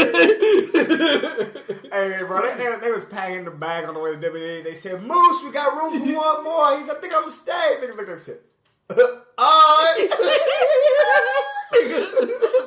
Nigga, them niggas skirted off. They said, whoa, nigga. So I'm gonna holler at you, bro. And that nigga, man, that nigga ain't on Impact or nothing. I don't know where that nigga. He ain't doing shit on this. He doing the indies, my nigga. Like I said, damn, you played yourself. Yeah, nigga, I seen Lashley hitting Moose's finisher. Nigga, I knew he was done. That nigga said, "You're not going to be using this spear, so I'm going to just go ahead and hit it. I'm gonna do a little front flip." He said, "I'll do your flip spear, nigga. You don't need it." Moose, moose your ass on over, nigga. I'm gonna take this real quick. Nigga said, "Yeet, nigga." Hey, bro, ain't no worse than I'm gonna go to the bathroom real quick. Watch my food. Hey, you won't be needing this. This nigga just started eating it. Nigga came back. Everybody was gone. He said, "What happened?" These niggas left and they took my food. Never to be seen from his bro, look, Moose, bro, you want back? I got a gimmick for you, bro. What's the gimmick? You know what the gimmick? Black officer. Here we go. Let's bring it back. No, I'm just letting you know. Look, I'm just gonna keep putting it out there. So in case niggas, if Moose pop up, alright, fucking so, running tally. Look, Celtic Cross. Okay. Fuck them kids. Black officers. I was watching. Hold up. Now that you brought up Desus and Mero, let me set the record straight. Okay. I was watching Desus and Mero on, I want to believe, Hot Ones. Yeah, they had hot ones. And they said the first person in history to say "fuck them kids." This is a real segment on Hot Ones. You can go watch it. Michael Jordan. Yeah, I can imagine. And it blew my mind because I was like, damn. I thought I started "fuck them kids," and maybe the saying "fuck them kids" I was like I could coin because nobody else is saying it. But when you really think back to when Michael Jordan had the opportunity to miss a shot and give all of those kids at the fucking camp free shoes and buried every single shot, nothing but net, and then walked off as if he didn't give a fuck, that is definitely the first nigga to say fuck them kids. Yep. Every last one of them. He could have gave as much money as you pay to get in that camp, nigga, it should come with a pair of shoes. The crazy thing about Michael Jordan, he not only said fuck them kids, but he also said fuck them niggas. But he didn't mean niggas as in black people. No, he meant niggas as in males. Black males. Yes. It's crazy. Jordan a wild nigga. Jordan a wild nigga because Jordan's greatness in the sport doesn't justify his actions. The crazy shit about Jordan, too, is okay, so you was the illest nigga in the sport, right? Debatable for whoever wants to debate. Don't fucking at me. I don't give a fuck. You had the flyest fucking shoes to ever be created, bruh. There is no debating that the Nike Air Jordan is the flyest fucking shoe to ever be created. Right. On this earth. Uh-huh. Why are you not the flyest nigga ever? How are you such a, I'm gonna tell you what. he nigga lame to the ankles, bro. If he found out that Champ Sports was just giving all these wrestling niggas Jordans, he'd probably be like, hey. I don't pay for you niggas. No, he don't care because it's the ones that the Champs gives them are the ones that he don't give a fuck about. He could have gave his camp them Jordans. They didn't exist back then, did they? What? Them random Jordan, whatever names. Man, it's sick. So it's crazy that I don't. When did this happen? I want to say 3-4 years ago, 5, the max. When it really, but when Jordan and WWE became. Yeah, it's about 5 years ago. But I guess it's always been a thing. I guess because you can go back and look at all kind of pictures of wrestlers in Jordan. So I guess it was a thing. No, I mean I think that was more of a personal thing, more of the contributed to the character, the individual themselves. Yeah. At this point, I think they're told, put these fucking shoes on. No, they probably walk in. And you know how you have catering? Mm-hmm. There's probably an area full of fucking tap out gear and random Jordans. But so when we get back into the indies circuit, there's not many that wear sneakers. Because they don't got the plug. When you ain't got the plug, then you know. Yeah. So would you wrestle in sneakers or would you wrestle in wrestling shoes? I do whatever was safest. I know some people say they don't like wrestling in sneakers because of the way it hits the canvas or some shit like that. Also, I would never wrestle barefoot, I tell you that. That's one thing I have a definite answer on. I'm not doing shit barefoot. Because you're not a savage. I'm not. I don't trust barefoot. Barefoot. Barefoot. Alright, where we at on the card, man? Zack Sabre Jr. and Tanahashi. Didn't we just talk about Zack Sabre Jr.? Yeah, fuck that nigga. Tanahashi. Which Tanahashi? Hiroshi Tanahashi. What do you mean? John Cena fucking... How old is he? Not as old as you think. How old you think? Nah, I don't know. Because, he's been a staple for, Japanese wrestling for how long? He 42. He their OG. Yeah. He even looked like an OG in the face. Yeah. But he's so old that I feel like Okada old. Yeah, Okada ain't even 30. I don't think. I think Okada's younger than that. I think Okada's maybe 29. No, he might be 30. He's probably 32. He better be, nigga. That nigga same age as me. I got some hands for his ass. Okada 31. Yeah, I'll fight that nigga. Yeah, that nigga 31. But yeah, so it's like I don't know, but then again, you know, Asians like they have a youthful look for fucking like they look youthful. I mean, like 42 ain't that old, bro. Like 42 ain't old. Nah. You talking to a nigga that might be 35, so nigga 42 better not be old. But we're not speaking about like life. Yeah, we're talking about wrestling years. That's what we're. Nigga, 2 years is crazy long in wrestling years. That's what I'm saying. So it's like I mean, obviously he's not doing what fucking WWE is doing. So like the toll he's taking on his body is not as bad, but it's still like that. But he's been fucked up a lot too. You start wrestling at a kid, adolescent. Yeah. So by the time you hit 40, you've been wrestling like 20, especially somebody like 30 Tanahashi. years. Yeah, Tanahashi probably been wrestling since he was 18. Like, you see what I'm saying? So it's like when you look up, bro, it's like you can retire by now, my nigga. Like, what more do you want from in-ring competition? I think like with people like him, I think it's just a love. Like it's a different type of love over there. Like I don't know, man. I get it. Like it's a different type of love and respect. Like they're like revered. But there. I mean, it becomes like then people don't understand it. It becomes an addiction. Yeah, the spotlight is an addiction. So it's like even if you know you should slow it down. You should take a break. You should fucking let off the gas a little bit. These niggas are in their 40s still going, and it's like because what else? Like what else am I gonna do? I mean, shit. I don't know. I mean, it's your life. Do whatever you want to. Yeah, but if you've been doing something since you were 18.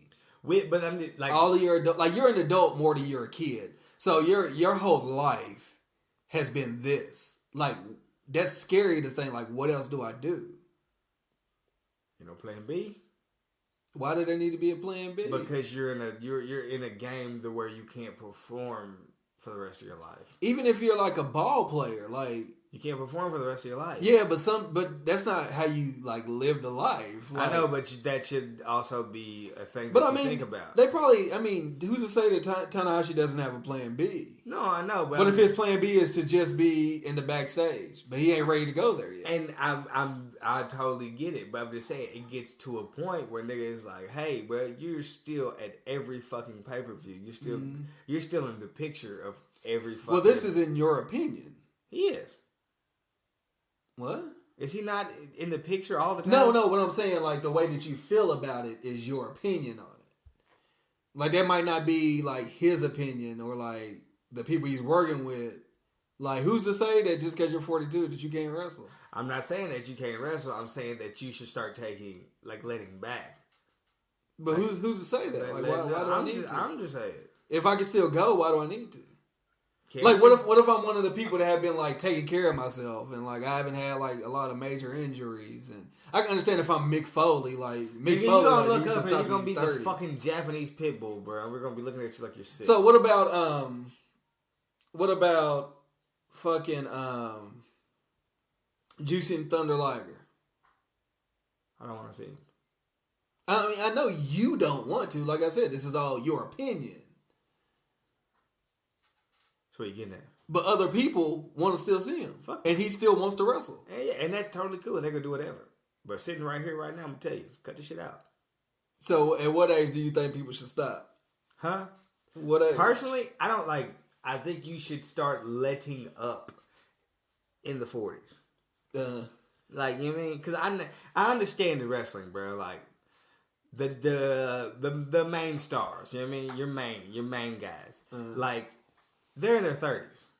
So you think that, like, AJ should quit? You think that Randy should quit? I don't think they should quit, but as you can see, they are letting up. Like, but what you call it? Like, in Tanahashi's case, his schedule isn't the same as WWE's schedule. And this is true. And I sit up and I watch him fucking compete, and sometimes I'm just like, you know what? But also, in his case, he's also hurt a lot of times when you watch him compete. Like, for these last, 2 years, this nigga's had, a torn bicep. Why you think? And he's still just going. Why you think? I don't know, because he still wants to keep going. You don't think it's because that nigga in his 40s? No, yeah, that's exactly why.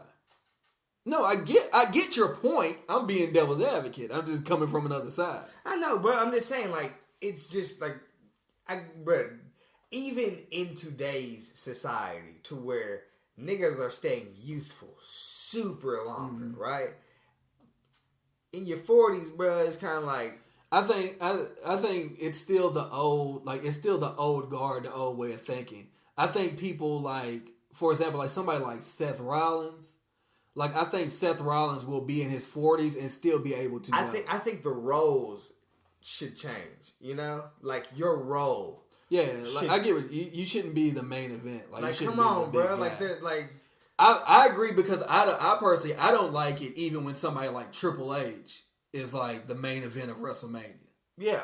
Like I'd be like, why, bro? Like why is this the main event? There's so much of it. I don't even want them to come back. Like Batista coming back is all well and good. Like in my idea, in my mind, that shit should be on the pre-show. Mm-hmm. Like he came back, cool. Give him a little match. Make it the beginning. Make it start WrestleMania. Do whatever. Don't make it towards the end. But like, you know how WrestleMania is. No, I understand. WrestleMania is fucking. It's a showcase. It's a meal. You know what I mean? So no matter what, if you show up to whatever 7 fucking course meal, no matter what you plan on showing up and eating, them niggas are gonna give you 7 courses. Yeah, bro. You know what I mean? It's just but in your argument, where I'm going is like I agree with your argument. There are so many other people that aren't even on this card. Like Kevin Owens doesn't have a match. Yeah. Dean Ambrose, even though he's leaving or staying, whatever the fuck he's doing, he doesn't have a match. And then when you go into like New Japan and you go into these things, it's like these matches that these people are having lead to what? Well, but you have a different tradition over there. Over there, it's not like who is he wrestling again? He's wrestling Zack Sabre Jr. for the British heavyweight, not even ROH championship. I mean, not in New Japan championship. Now you see what I'm saying? If you take him away from the match, right? And throw Zack Sabre Jr. into the Cobb and Will Ospreay and make it a triple threat, I would rather see that. Yeah, I can understand that. I can get that. It's a more youthful match too, you know? But you have this title that wouldn't be, and I guess whoever owns this British heavyweight championship wants it to be defended. I'm telling you who owns it. Who? Zack Sabre Jr. No, what I'm saying, like whatever company is affiliated with. I mean, they was like, yeah, this is the match. Yeah, I mean, against New Japan's top guy, one of their top guys. Get him out of here. Tanahashi just had the belt like 3 months ago. Hey, bro, that don't mean nothing. But he's still one of their top guys. Yeah, fuck that belt. But in New Japan, though, it's different. Like, they don't, like, when you're a young dude, like, you don't even get to choose the color of your tights. You gotta wrestle in black tights. You gotta pay your dues. Yeah, so over there, like, being older would make you a main eventer. Like, all of their main eventers are older except for Okada.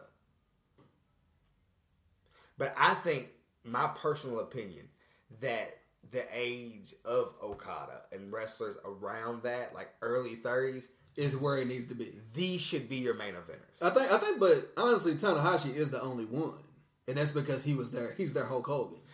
Yes, and I just think it's time to let up. I mean, I get you. Like, I understand he's it, on every fucking card. Yeah, because he's their Hulk Hogan, and every fucking time it's for a belt, bruh. No, that's not true. Damn near it. No, it might be damn near, but it ain't true. Damn like, near. He ain't always. I look up. He's going for something. He's going for the Intercontinental joint. If Hogan never left, he would have did the same thing. And I'd be sitting here saying, "Get this old racist ass nigga the fuck off." John Cena. If he never left, he would do the same thing. Saying, "Get this old dust ass." Right, but that's wrestling. Like that is wrestling. It don't gotta as much as everybody yells at it, as much as people don't like it, like that is wrestling. In every generation, there was somebody that is Roman Reigns. Bruh, as much as I love Chris Jericho, get his old dusty ass off my ring, bruh. But Chris Jericho knows that, and Chris Jericho isn't your fucking champion. He had championship matchups. That's because he is who he is, so they're going to give him that match. He's always going to get that billing because of who he is. But see, and I personally believe that they don't book my mans like that. Who? They don't book him to fucking like be like, oh, okay, I see what we're doing here. Like, you're not here to fucking win the belt. You're here pretty much to get the other nigga the light that he deserves, you know? Except for these last 2 years when Okada finally beat him. Nigga, and then we look up and this nigga got the belt again. I said, what the fuck is going on? But I think a lot of that comes from the Elite leaving. And they just like, I think that's why Jay White currently has the belt. Like, I think they were getting there, but with Kenny Omega be like, all right, I'm gone. Like, that took away, like, a lot of their main event. Was like, fuck. No, like, what took away a lot of the main event is when AEW came to them and said, would you like to partner? And they said, nah. So I was like, all right, we'll take the best nigga you got. Nigga said, ooh. So you realize by saying no, I leave with all the protein, right? It's like, all right. Okay. Nigga showed up and said, hey, guys, where's the... You niggas only got sides? They got that countryside plate. That countryside. Hey, Big Kick's countryside plate. Y'all know nothing about it. For these last two, give me your winner. Marty, Jay Lethal, and Matt Taven in a ladder match. Marty. Yeah. It's the only reason he's still there. You think that Villain Enterprises will do the winner take all and take all those belts, and then you'll just have all this gold and Villain Enterprises? Would it not? Woo, that could be kind of fire. Could be. Like, nigga, the only reason he's still there is because they promised him that. Oh, yeah, he gonna get that belt. And I'm gonna tell you what I hope he does. What? I hope he's sitting there with both of them bitches and go ahead and drop the black one. Just keep that purple daddy. Keep Matt Taven's. Nigga. I seen a picture of... What if he get feathers on that moment? Remember when they were what were they? The Kingdom. Do you remember that? They're still the Kingdom, right? You talking about Matt Taven and Margella or whatever? Do you remember? Now, were they the Kingdom? With Adam Cole? Yeah. Yeah, they were still the Kingdom. What happened to fucking... What was he before he was Mike Kanellis? He was fucking... What was his name? He was still Mike Kanellis. I mean, Mike Bennett. Mike Bennett. Yeah. It's crazy that I looked at that and I said, damn, what happened? To Mike Bennett? Yes. So, one of the stories that people say is that, like, they knew, like, him and Maria, of course, they knew that Mike had a problem. And so, they knew that if they went to the WWE would send them to rehab and pay for it. They wouldn't have to pay for it. Mm-hmm. So he could go to WWE, get his shit all paid for, get clean, and then they could skate on out. Nigga, I looked at an old picture, bro, and it was Mike Bennett. Yep. Adam Cole. Yep. Fucking Matt Taven. And I was just like, damn. What's the tall cat that's in the brothers tag team, the ones that do the hug or whatever? What's their name? The best friend? Yeah, the best friends. What's his name? He used to be in WWE too. He was in NXT for a while. What was the nigga's name? The tall nigga. I can't think of his name. I can't remember his name, but he was in the Kingdom at one But point. I was just like, too. damn, nigga, you boys is... Well, so he was gone. Like, when they signed him, he had to leave because he was addicted to pills and shit. So he was in rehab for a grip. And now he's back and he be doing, like, house shows and shit, but nothing for real. He ain't really doing nothing. Mike Bennett. He on 205 now. Is he? Yep. Yeah. And they're like, I think... he will be the next run for the 205 championship. It might be alright. Cause it's still the greatest. Okay. Oh, bro. Okay. Let's get into this because I got a good one. Alright. And so who you got between Jay White and Okada? Personally? Yeah. From the heart? Yep. Okada. Yeah. I agree. I don't fuck with Jay White. But I honestly think they'll put the strap back on Okada because the Jay White with the belt, there's nothing coming. No, bro. He fucking sucks. Bruh. So, Jay White. Look. So, we bring you in. Okay. We try to get you to join the Bullet Club. Mm-hmm. You turn it down. Yeah. You go on your own. You do whatever. We leave. Now you're the leader of the Bullet Club? Right. Oh, no. What's going on? I don't think they know. How do you feel about the Bullet Club? What it is now, currently? Yeah, with I'm cool. Gorillas of Destiny. I'm cool. Like the Bullet Club. Cause I fellow. Ooh, they wouldn't know what. I think they should call it something else, but it's ran its course. It's done. It's done, bro. Like this is like NWO in like 2000.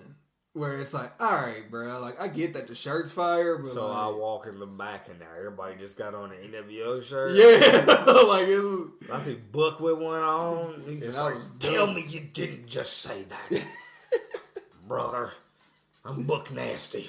Okay, now let's get to the most fire thing that's gonna happen. So, oh yeah, tell me what you got. What you got for me? No, we're about to get into WWE, and that's when it'll be funny. So overall, how do you feel about everything outside of WWE? I think G1's gonna be good. The reason why I think G1's gonna be good, because like you said about people giving their best, I think the people that have matches on that super card are gonna like try to fucking bring the house down. Right. Like especially that fucking Cobb match. No, like that's just supposed to open the show. Like that's gonna be insane, bro. No, yeah, they're gonna. Yeah. But I feel like all these. How long is the pay per view? I think like 2 hours, 2.5, something like that. That ain't bad. It As long as I don't look up and the niggas gave me 6. Nah, they ain't WWE, bro. They gonna have it. They can't afford to have that building for that long, bro. They ain't got it. They're gonna be patting their pockets during that fucking main event. Marty gonna be climbing up that motherfucker. They gonna cut the fucking shit. Marty gonna get the belt and just float down with the umbrella, Mary Poppins style. Nigga, shut up. All right, bro. Hey. He come out with the motherfucking belt covered in crow feathers. I just want to see like Marty's entrance to me is the equivalent of like, don't do this because we did this same thing. I can probably go back in our episodes. We did the same shit with Dalton Castle and we didn't get it. You don't remember this conversation? We was like, bruh, Dalton Castle with the title, bruh, it's gonna be lit. Can't wait to see this nigga's entrance. But as I said earlier in this episode, bro, for some reason my nigga won the belt, and I was just like, okay, it just didn't click. What happened? Like what's next? It just didn't click. Like my nigga literally got to the glass ceiling. He truly showed himself. Yeah, he hit the back wall, bro. Yes, my nigga finally got to what he wanted. Looked back at the camera and said, "If I don't see you later, good afternoon, good evening, good night." We ain't seen Dalton Castle since. We ain't seen Dalton since, man. We ain't seen him since, boy. Him nor them boys. Them boys gone. Them boys ain't them boys just the Briscoes? What were you? We them boys now. You come out with the Briscoes and them. That's nasty. That's nasty. They fanning his ass. Oh shit! All right. Now, but yeah, I think at least all of these little indie joints, they got at least 3 matches that I'm like, nah, I'd sit here and watch that. Yeah, that's really all you need. that's all you need. You need a couple of fillers that are decent. I'll get on Facebook. The Wrestling Bible will post all the ones I want to see. Yep, there you go. That's all you need. From the random. Give me what I need for the week because I'm going to watch fucking NXT and I'm going to watch Wrestlemania. So just give me whatever. Give me whatever. Have you seen what they've been? Now that we're on WWE, have you been seeing like what they've been doing with Access now? Where they've been giving, where Access has like all these free house shows and shit now. I thought they just didn't do it this year. What? Access. They didn't have like. No, they did Access. Did they? I thought they said they weren't doing it. No, they didn't do what you call it this year. What? Radio Row. Yeah. No. You know why? Niggas don't want to be up early. No. Why? Starcast. Oh, killed it out. Niggas said, hey. We're going to be doing podcasts and shit, so y'all might as well not even do that. Yeah, man. Hey. Ain't nobody going to be there, bro. Go ahead, shut that shit down. Shut that shit down. There's going to be a Walemania on Thursday night. They ain't come to shit you got going on, so don't do nothing on Thursday. Shut that shit down.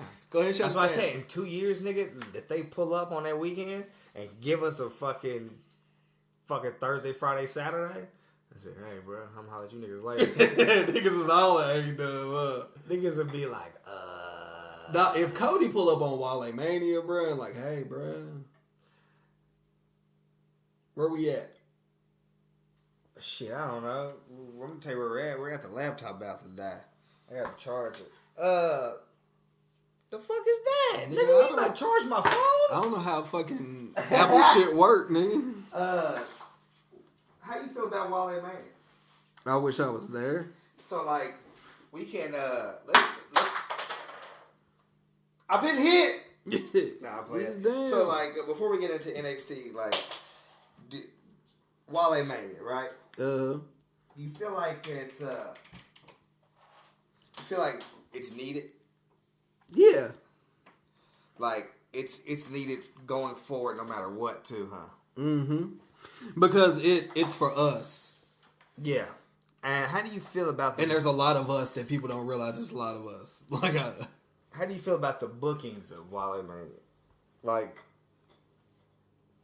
how they get pretty much any fucking person of our culture to show up. Cause that's what it should be though. Like that's what it's there for. Right? Do you not agree with that? Like I do.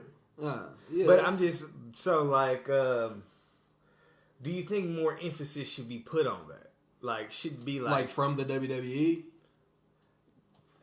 Pretty much from like the culture standpoint. Like do you think it should be pushed? Like I don't think it's pushed as well as it should be pushed. It's still like it's fairly new. I get it. It's still fairly new. We're only on like the fourth one. Yeah. Like so I get it. Like it's still it needs a lot to pick up steam. I don't want the WWE to become an official part of it. No, never.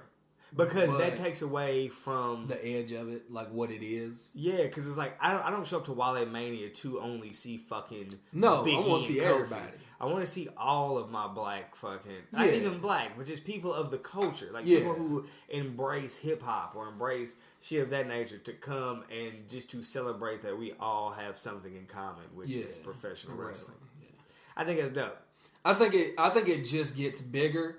I think within the this year, whatever's gonna crack tonight, like I think this is gonna be like the precursor to like the rest of the Walemania. Like I think this is the one. This is also like the fact that it's being in New York. Like that's like it's a big area. Basically, what you're asking, and I'm assuming, is like, do you think this is gonna crack in Tampa? Yeah, I think it's still gonna crack. Like you think it's like it turns into a Duce Palooza. I think right now it's like for if we had a group of people, this would be the one thing that like we would all know that like we're gonna meet here. Like the people that we fuck with are gonna be at Walemania. Yeah, like it's a must do thing. Like nigga, I'll miss the fucking G1 Supercard to go to fucking Walemania, nigga. Right. Like.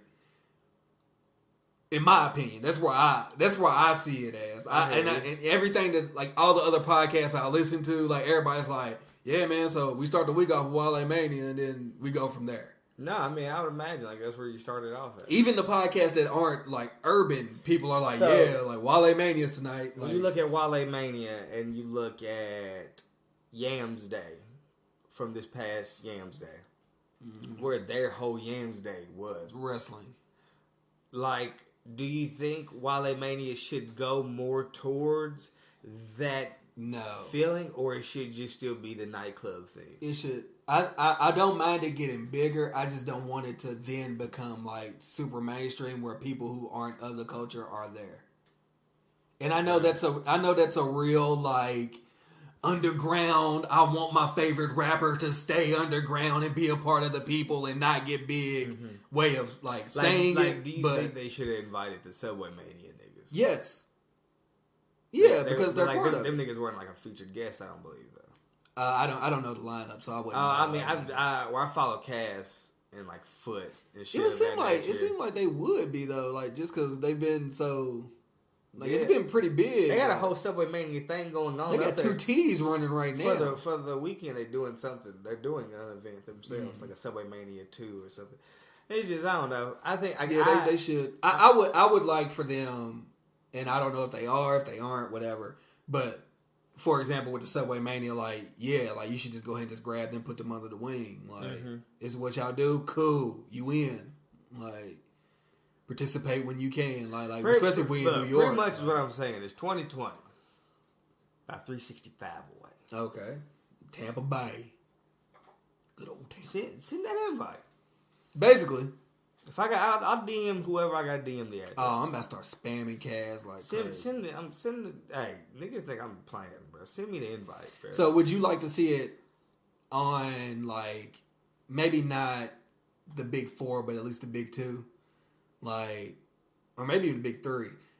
I consider the big 3 Royal Rumble, Mania, SummerSlam. So would you like a Walemania at all 3? Would I like Walemania to turn into... Like, see, the thing is like, personally, I would want to see it grow into something of what kind of... Like an OVO fest. Something of... to where it's like, no, like, this is a go-to attraction for anybody. Does it? But it doesn't always have to be in the city that WrestleMania is in. Because OVO Fest is always in Toronto. Like, it doesn't travel. Fuck it. But, like, no, let it be wherever, bro. I just want it to grow into...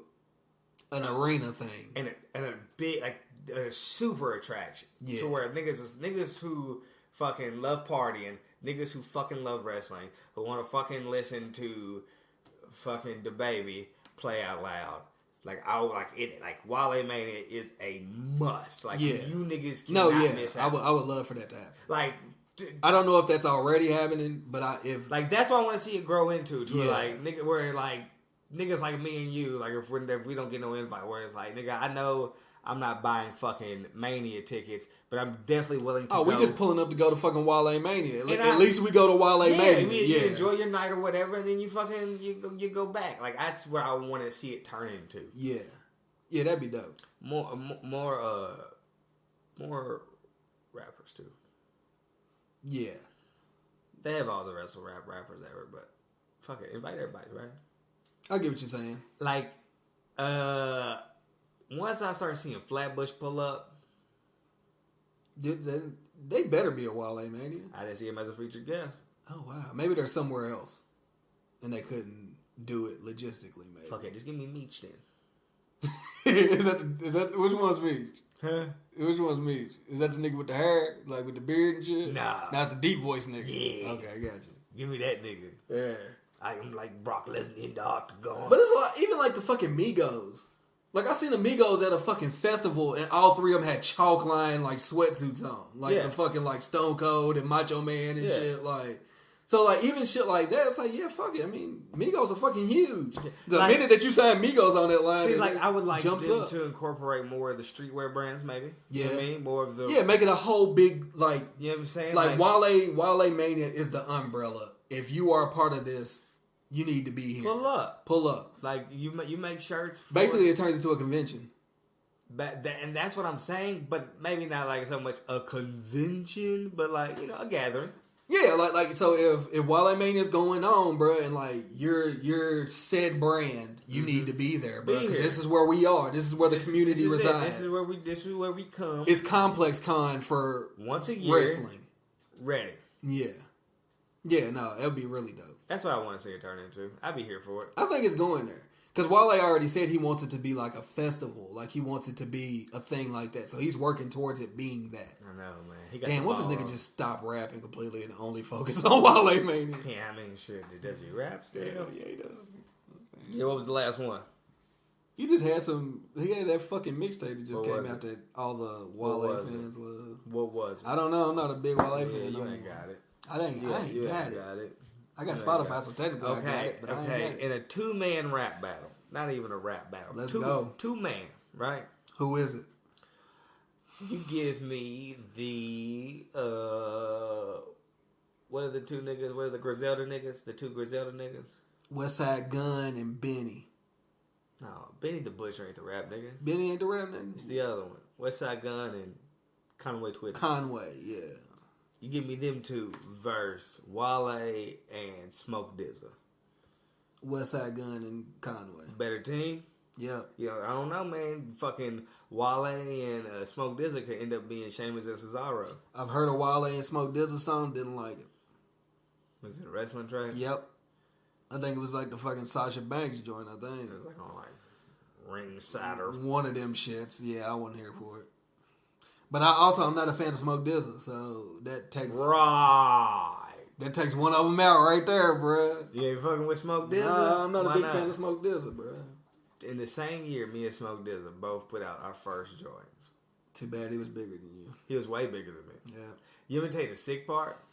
The sick part about Smoke Dizzle is that not only is he knee deep in like the wrestling niche, but he's also knee deep in the weed niche, and that kills you.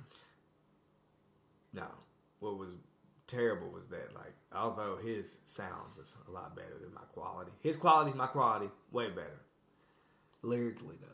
No, fuck that. And the way he flipped them wasn't as dope. The beats, my production was way better. Yeah, the way he flipped the beats wasn't. My beats were better, and I'll stand on that. That's something I'll stand by. Like, I won't even put that my raps were better. Fuck that. His raps were definitely probably better. I was beginning stages of rap, and I wouldn't even stand behind that. But them beats. Let's go ahead and mash them up and let people see what they say. But them beats.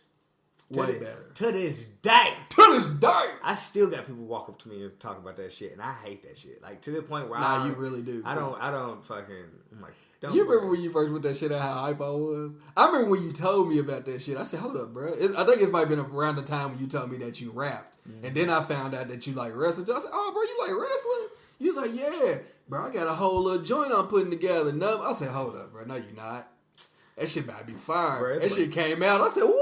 Bro, it was like 2011. I started coming at you with like random theme songs, wondering why you weren't flipping them.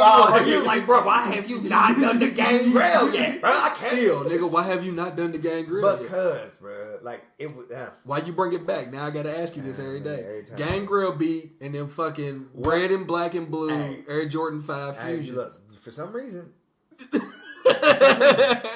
you want to go Blue Meanie JBL in here, bro? You gonna look up Lincoln, bro. Give it to him the hard way?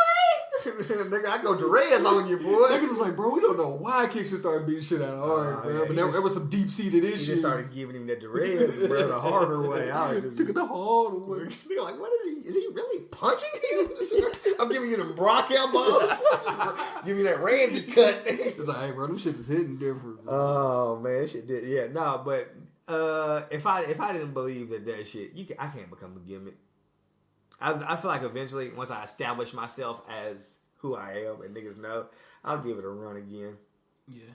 But until the niggas be like, bro, why are you not still rapping over the wrestling joints, bro? It's just crazy. It's like, because I don't want to only rap over these niggas. I see a nigga today who is rapping very, very well over wrestling intros. Yeah. And that's all he's doing. That's it. And it's just like, bro, I get it, bro. These views is dope, but it's like, can I perform this? No, because you don't own the music. I can't even make money off this. Nope. He lucky that the WWE don't take him motherfuckers down. The only thing that is dope is that wrestlers retweet him. Yeah.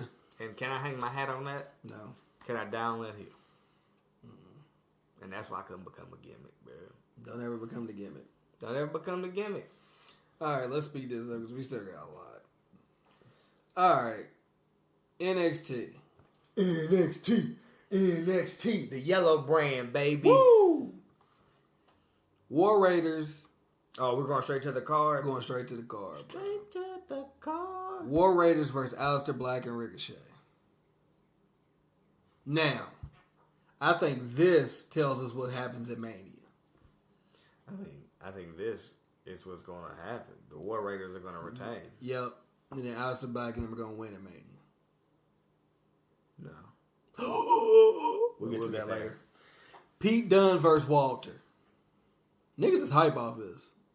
Walter gonna win. Yeah, it's time for Pete Dunne to give up the belt. Oh man, it's a tough loss to watch. Bruh, can you understand the amount of time that Pete Dunne has been the NXT UK champion? Like, just in wrestling terms, like wrestling years, bro, this is insane. So have they made the new belt yet? Mm-mm. Because I'm going to tell you one thing I know. What's I've that? been carrying this bitch around 500 plus days. He's not getting this. Nah, it's mine, bro. This is mine. Hey, I can give him some other shit. You can make him a new belt. This one is mine. I might not even bring that motherfucker. I'm going to be like, hey, so did y'all get that belt in? I'll be in there like WWEshop.com.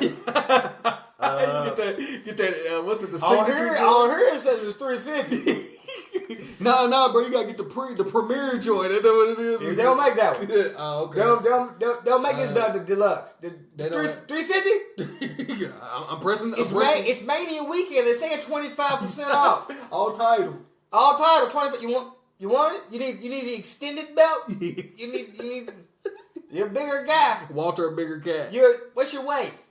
48. Yeah, you need to extend though. Yeah. It's saying it goes up to a 42. You need to join Nia Jax hat? Shut up. Shut up. It's like a Gucci. Hey, bro, you think they just don't let you win if you're overweight? Like, the belt don't fit him. Can he win? He gonna have to throw it over the shoulder the whole time. Bro, he gonna have to fucking do the Roman, the backward shoulder. Banner. You can only see the belt when I walk away. No, big dog. So, I thoroughly enjoy that they are putting the UK title with the fucking rest of the titles. Yep. Because if they didn't, we would never see this. Never. We'd be on Wrestling Bible, hoping that they post that motherfucker. I know, bro. We're like, never. Let me tell you what's wrong with that. Hey, that's one thing I know. Hey, there's two different bitches we never gonna see. Never. Hey, I'm waiting for them for Velveteen to pull up on their ass and defend the North American Championship over there. Well, we'll never see it because he's going to fucking Raw on Monday, probably. Never. I'm excited to see this Walter cat everybody been talking about. Have you watched Walter wrestle? I know he does like a hell of a chop or something. Oh, the chop is heard around the fucking arena. But everybody's saying he's more than the chop. They said the chop is amazing. It's crazy. Looks like it hurts like shit. But I don't know how they get that sound cracking. I don't know. The same way they get Bianca Belair's tail cracking. Whoosh. How they get that? I don't know how she does that either. I don't know. Same way. Post. Can y'all add that in post? Because it's live. Oh, we live show, man. Okay, but Walter is a large man. Yeah, he a big dude. What do you think? You think that'll take away from the UK title, being the fact that the UK title is being like defended in only like how would you say them wrestlers are? They're, I guess, British strong style. Yeah. But it's more of a high fly-esque, like if we go into joint manipulation and then fucking... Yeah, but okay, so high flying does work against somebody that is bigger because then it's always like, I can't wait to see how he's gonna stop this motherfucker from flying around. Like how he's gonna ground like Pete Dunne isn't so much so. No. He is joint manipulation. He is just fucking... The bruiserweight. He's a match specialist. Like, he's going to match you. But then once you get away from him and Walter has to wrestle fucking Tyler Bate, now I'm sitting here like, huh? It's like, I don't know, it's just like watching any big guy wrestle a guy that flies around. You don't want to watch it. I actually like it. You want to watch Big Show and Rey Mysterio? No, it's too small. Like, Ray's too small. Tyler Bate ain't the size of Ray. Okay, he big strong boy. He big strong boy. Big strong boy. Big strong boy. There's a lot of beef in there. Nah, hey, I'm here for it. I don't think I'm glad that they're putting that in Takeover. I don't think we'll ever see the UK women's or the UK tag titles in a Takeover. No. Real. Unless it's a UK Takeover. Yeah. And in which that we tune in and we watch, but we don't know who you niggas are. We have no idea. So, y'all just doppelgangers. You got the Nelly Band-Aid and you was finger popping that thing on camera? I'll tune in. Gotcha. She gonna you dropped the belt? Well, you know what they say. All right, here we go. Look, we are the Callback Podcast. You don't listen all the way through, you ain't gonna understand shit. Johnny Gargano and Adam Cole. I appreciate this match, even though my man's is injured. You never want to see Ciampa hurt. You're right. You never want to see what they've been building for fucking literally like 3 years down the drain. Right. But the audible, I'm here for it. You got to applaud him for it. Because they had some shit. I don't even know if they was this deep into the thought, but to think that whoever wins, literally, will be the first ever NXT Grand Slam champion. Gargano won't. He didn't win. He didn't win the Dusty Championship, the Dusty Classic. Huh? They didn't win the Dusty Classic. Who didn't win the Dusty Classic? Gargano didn't, did he? Did he? I don't think so. He didn't win it? You got one of the Dusty to be the Grand Slam? If Adam Cole wins this, he's won everything. Everything. Everything they have for a male competitor, he's won. But if you're just going strictly off belts. Because you don't got to be the Grand Slam. You don't got to win the Rumble to be a Grand Slam champion. Nah. But Gargano has had the NXT tag belt. Yeah. The NXT North American Championship. Man. They will still, whoever wins, they will say is a grand champion. But Grand Slam Daddy, bro. Welcome to Denny's. Nah, bro. You got to be the real one. You got to be little baby Sean, bro. Let me tell you what's nasty is that, like, the technical, everybody's so technical. You know what I mean? Everybody Bret Hart when it comes to fucking. Yeah, everybody the excellence of execution. Everybody Bret Hart, bro. Niggas is, that's gonna nigga be like, Adam Cole wasn't even really fucking NXT Tag Team Champion. Oh, he was, though. No, he was in the match. No, nigga. He won that belt. He won that belt. And I believe defended it one time. He did. Because the night when he turned, this is the night they defended it. And then he said, you know what? You can have that little belt. Go ahead. We got you. So I'm here for that because that's nice. That's what I'm looking forward to. But you know who I'm picking. Baby. Duh. Baby Sean, bro. Said this the baby what you know about. We all Baby Sean, bro. Baby Sean. Baby Sean. Ain't nobody trying to crack that in the arena, though. Shit. Baby Sean. I'd be in there. They wouldn't. Adam Cole. Velveteen and Matt Riddle. Bro, if it wasn't for Velveteen, I wouldn't give a fuck about this match. I'm not a Matt Riddle fan at all. You're not. I'm not. So how about we just say fuck him and say it's Velveteen? Nigga, even though Velveteen probably is going to drop it. Nigga, Velvet, no. Fuck that. Nigga, Ovaltine Dream, nigga. That match starts off fucking NXT.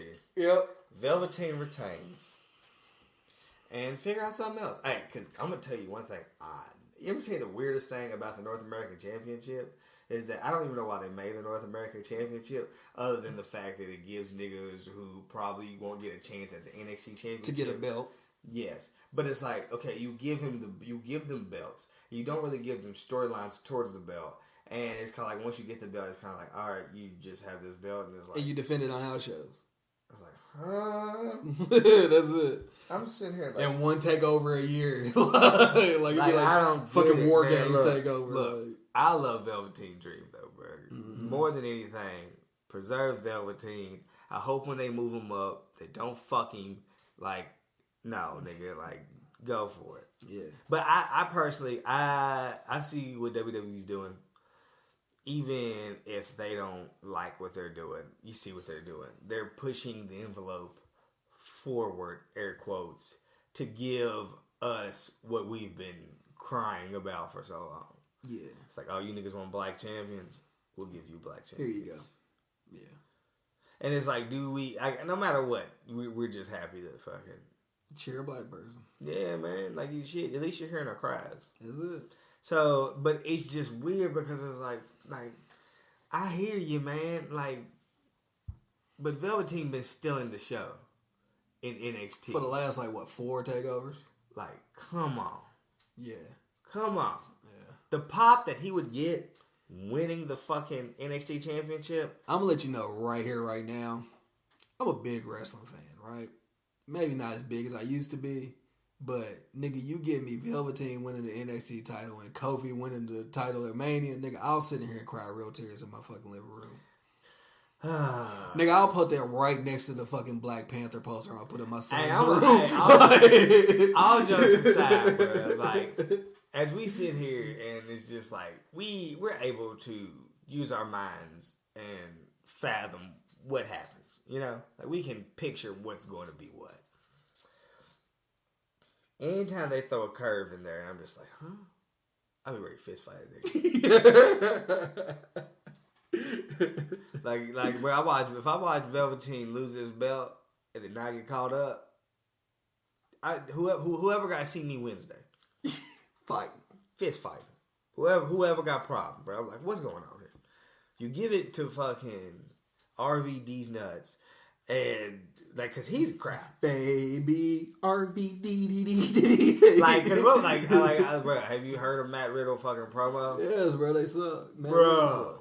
Bro, I smoke a lot of weed, bro. When I say bro a lot, and I used to do MMA, bro. Hey, flip flops, bro. I watched him Photoshop the belt on that nigga. And you got pissed off. Fired up. They said Matt Riddle wanted to know what it looked like, so we did it for him. Like, the WWE Instagram page. And I said, where the fuck is the dislike button? That's why we need that dislike button. Man, because, like, bro, it's easier for me to dislike something than me to get in the comments and be like, y'all niggas is fucking stupid. Mm-hmm. And now I gotta deal with everybody else in my comments being like, oh, blah, blah, blah, blah, blah. Whatever, shut up. Like, shut up. Y'all probably smoking the same dust that nigga smoking. Bitch ass. Yeah, nigga wears sandals. That nigga wore a button up and tie and some sandals. You did this shit. Is this your champion? This your champion? That's what fucking Velveteen should do to that nigga. Oh, should do the Killmonger to him? How's he come out? Let's not even predict it. Let's just watch it. Okay, so my nigga, no. He's already been Hollywood. No. Look, whatever he do is gonna shit on Bro in the NXT font. He's gonna shit on King of Bros in the Budweiser font. Yeah. Nigga. Do the weed font if you bad it, nigga. Wear some tie dye. Pull your real gimmick out, nigga. Come out, nigga. Come out with the Funky Kong and hit that nigga with a surfboard. Yeah, surfboard. All right, let's go to the Fatal 4-Way women's NXT Championship. This match. Is still we're still on the card. Yes, this is the last one. Shayna, Io Shirai, Bianca Belair, and Kairi Sane. We know Io Shirai. Is that who you giving it to? Yep. Man, you know what? I would love to ride that wave with you because I got 3 types for her. I don't know what it is about her, but I definitely got 3 types. But I'm going to go ahead and just give it to the queen, man. Give it to the black queen. Are you? We're going to push this narrative. Yeah, let's go. Everybody black women. Yeah, whip her ass. Whip her ass. Whip her ass. Hey, did I ever tell you about the time? Okay. I think I covered this on a previous episode where I was playing Big Head Mode. Yes, yeah, you did. And her fucking tail was still at the fucking. God. It was still at the entrance. Nah, I was just saying this Fatal 4-Way is super tricky to me because I personally am a fan of everybody, of all 4 women. Like, as much as fucking, I don't want to see Shayna lose. I don't want to see her lose, but it's that time, huh? Yeah. I don't. Kyrie, I think it's... It didn't really work when she had it. But like, the only reason I am giving to Bianca is because I also think that they are going to focus more towards a tandem for the Asians. Mm. And then let old girl run with her belt. And I think Shayna, it's time for her to go. Yeah, it's time for Shayna. Shayna has nothing left. Nothing. But not even so much so that Shayna's gone and her compadres gone. Yeah. The 3 horsewomen until Ronda randomly joins. And then they don't give a damn about their reputation. And then come around SummerSlam. Yeah. You know what we're going to see. Yep. Horsewomen versus horsewomen. I got the horses in the bag. I got the horses in the bag. Hey. Ooh, hey, if they slow that down. Okay, you ready? Run it over the promo. You ready? You ready? Oh yeah. Whatever happens Sunday happens. Uh-huh. I think what happens Sunday is not Ronda catching the dub. Mm-hmm. Shayna loses. Monday, Ronda come out. And definitely hit that little Nas X. I got the horses in the bag. Ooh, and they come out. They come out. You can't tell me nothing. Ooh, how you feel? That'd be alright. Yeah, so me personally picking who's gonna win, right now on the spot, I can give you an answer, but you can ask me literally tomorrow morning. And you'll change it. And it could be a different, like I could sit on it and be like, you know what, right now, this is how I feel. So currently, I'm riding the Bianca wave. You know, I like her. Her character is kind of...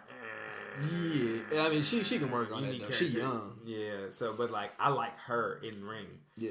But it's also how I felt about early Sasha. It's just like, you haven't... Sasha's ratchet, Sasha. Because it's like, I don't know, this isn't you. Yeah, and when we get to you, it's going to be so much better. Like, I want you to be you. Yeah. Like, your natural self. Like, you mean like how Sasha is now? And we don't like it. Yep. But I also think they are teaming her with Bayley too much for her to be herself. She still has to be Sasha and Bayley. Yeah. It's not just Sasha. But we can tell that they're leading towards that because every fucking time that any time that they come out, it's, look at Sasha out there doing it for herself. She doesn't care about the team. She's selfish. That's because Corey Graves is a bitch ass nigga. Yeah, I give him that. He got the softest hands I've ever felt, though. Well, let's start WrestleMania with that then, since we there. Boston Hug Connection, which I fucking hate that word. Fatal 4-Way WWE Tag Team Match. WrestleMania, we here. Versus Beth Phoenix and Natalya and the Iconics. You can name off everybody you want to. You know. I think it's going to be the Iconics. Did you, nigga? Here we go. Who else? I think it's going to be the Iconics. Who else? Give my bitches what they deserve. The Iconics. They ain't a better fucking tag team in WWE right now. The Iconics! Nobody's fucking funnier than Billy Kay. Peyton Royce is fucking amazing. They're a legitimate women's tag team. Yep. There's what other legitimate women's tag team do we have? Either they win it Sunday or they win it Monday. But the fact that they let them on Raw let me know. Mm-hmm. Like, you brought them to Raw. Yeah, they're gonna win. There's time. Yeah. Give them the belts. I wouldn't put it past them putting it on fucking Natty just so Natty can have I'll it. punch back to my statement. Beth Phoenix. Too buff to fuck on? Nah.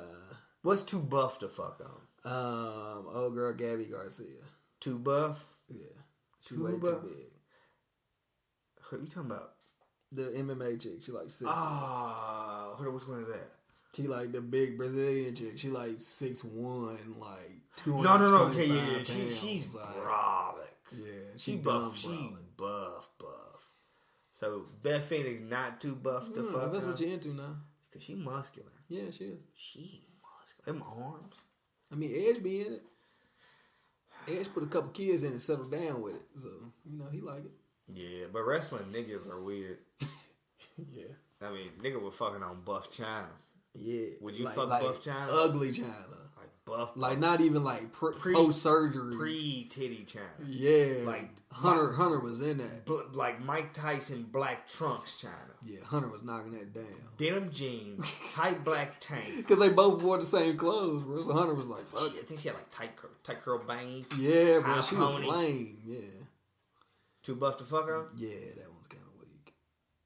Is Beth Phoenix being slightly... I mean, she's an attractive woman. She's not ugly by any means. But her being... them arms. They kind of get you. So would you... how would you feel about Dana Brooke, Beth Phoenix, and China in like a triple threat? Oh, Lord. That's a lot of beef. In the words of Vince McMahon. That's a lot of beef. Like, them are three bras. Them three big chicks. Like, they got guns. Which guy's guns is getting a little smaller though? Who? Dana Brooke? Mm-hmm. Man, because he went through a lot. I appreciate Dana Brooke for doing what she's doing. You know what I'm saying? Like, she's working through her real life. Mm-hmm. So I hear you, man. Like, she wants to put it out there like, hey guys, I'm finally done. Shut up. Her lips bother me. Dana Brooke. We're not gonna go over these battle royals. We all gonna go over these battle royals. So hold up, who'd you want to win the women's Iconics? Yeah. Hey, bro. So finally, somebody else is with me. Yeah, they're gonna win it. Cause I've been pushing the Iconics for. I didn't think they should have been the first tag champions, But this time, give it to him. The thing is I following the WWE formula, I definitely thought they were going to be the first champion. How you figure that? I mean, who won the first women's Money in the Bank?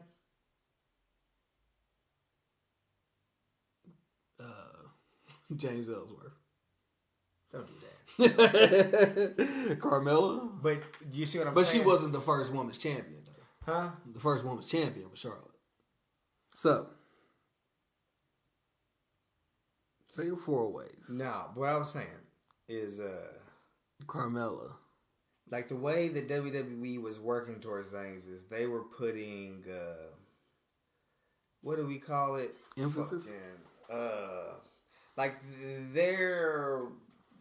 we're going less towards, like, the serious wrestling joint. And they were maybe going for, like, a heel. They want a heel who can escape, weasel their way. We don't really know how they're winning. Like, that, why they champion. That's what they were going for a while with the women's division. So I was definitely thinking they were going to fucking... Like, that's what they were. They were with Alexa Bliss for a while. Yeah, but that was because it was on SmackDown.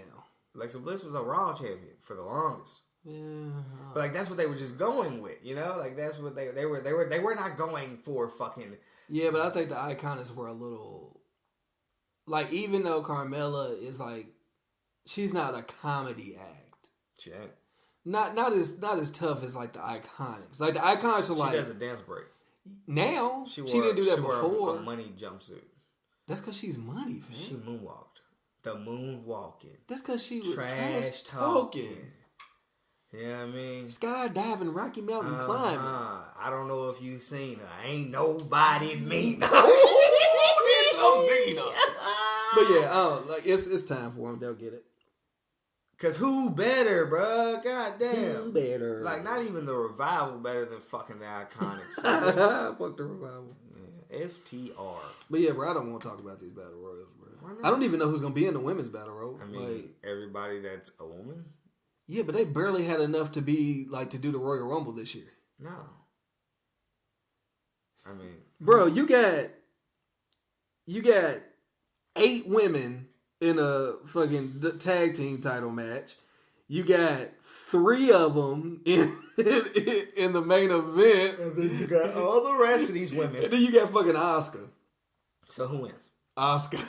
I don't know. Fucking, you got Asuka, Naomi, Carmella. Alexa Bliss is the host, so she's not in it. Who wins? Asuka. You going with Asuka? Yeah. All right. Who you going with? Rhea Ripley. There you go. She gonna win. Hold up. Is that the UK team? Yeah. She gonna be in it. They have to. Is what's called hurt? Who? Gargano's wife? No. Candice What? LeRae? No. What you got hurt? Who? Zack Ryder's chick. Candice LeRae wins. Okay. There we go. Good one. What about the Andre? Colin Jost. Does he win? Nah, with the black dude, Michael Che gonna win. Michael Che. Michael Che gonna win. I don't know who else is in the Andre outside of Braun Strowman. Fucking heavy machinery. So the one nigga's gonna win. Braun Strowman. Yeah. 2-time, huh? First ever. Yeah, who gives a fuck? Fatal 4-way tag match. Usos. Hey, bruh, if y'all are wondering what the fuck's going on, Ari's tired.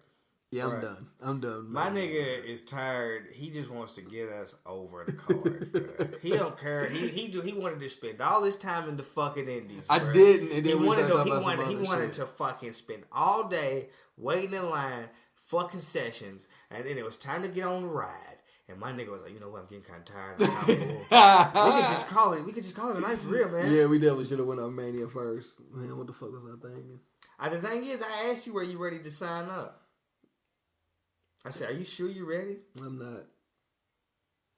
Come on, let's go. All right, here we go. Main card, baby. Here we are. Me and him. Us. In there? We're discussing Wrestlemania. The Usos. This is us. Are you ready? Women's Tag Champions. Iconics.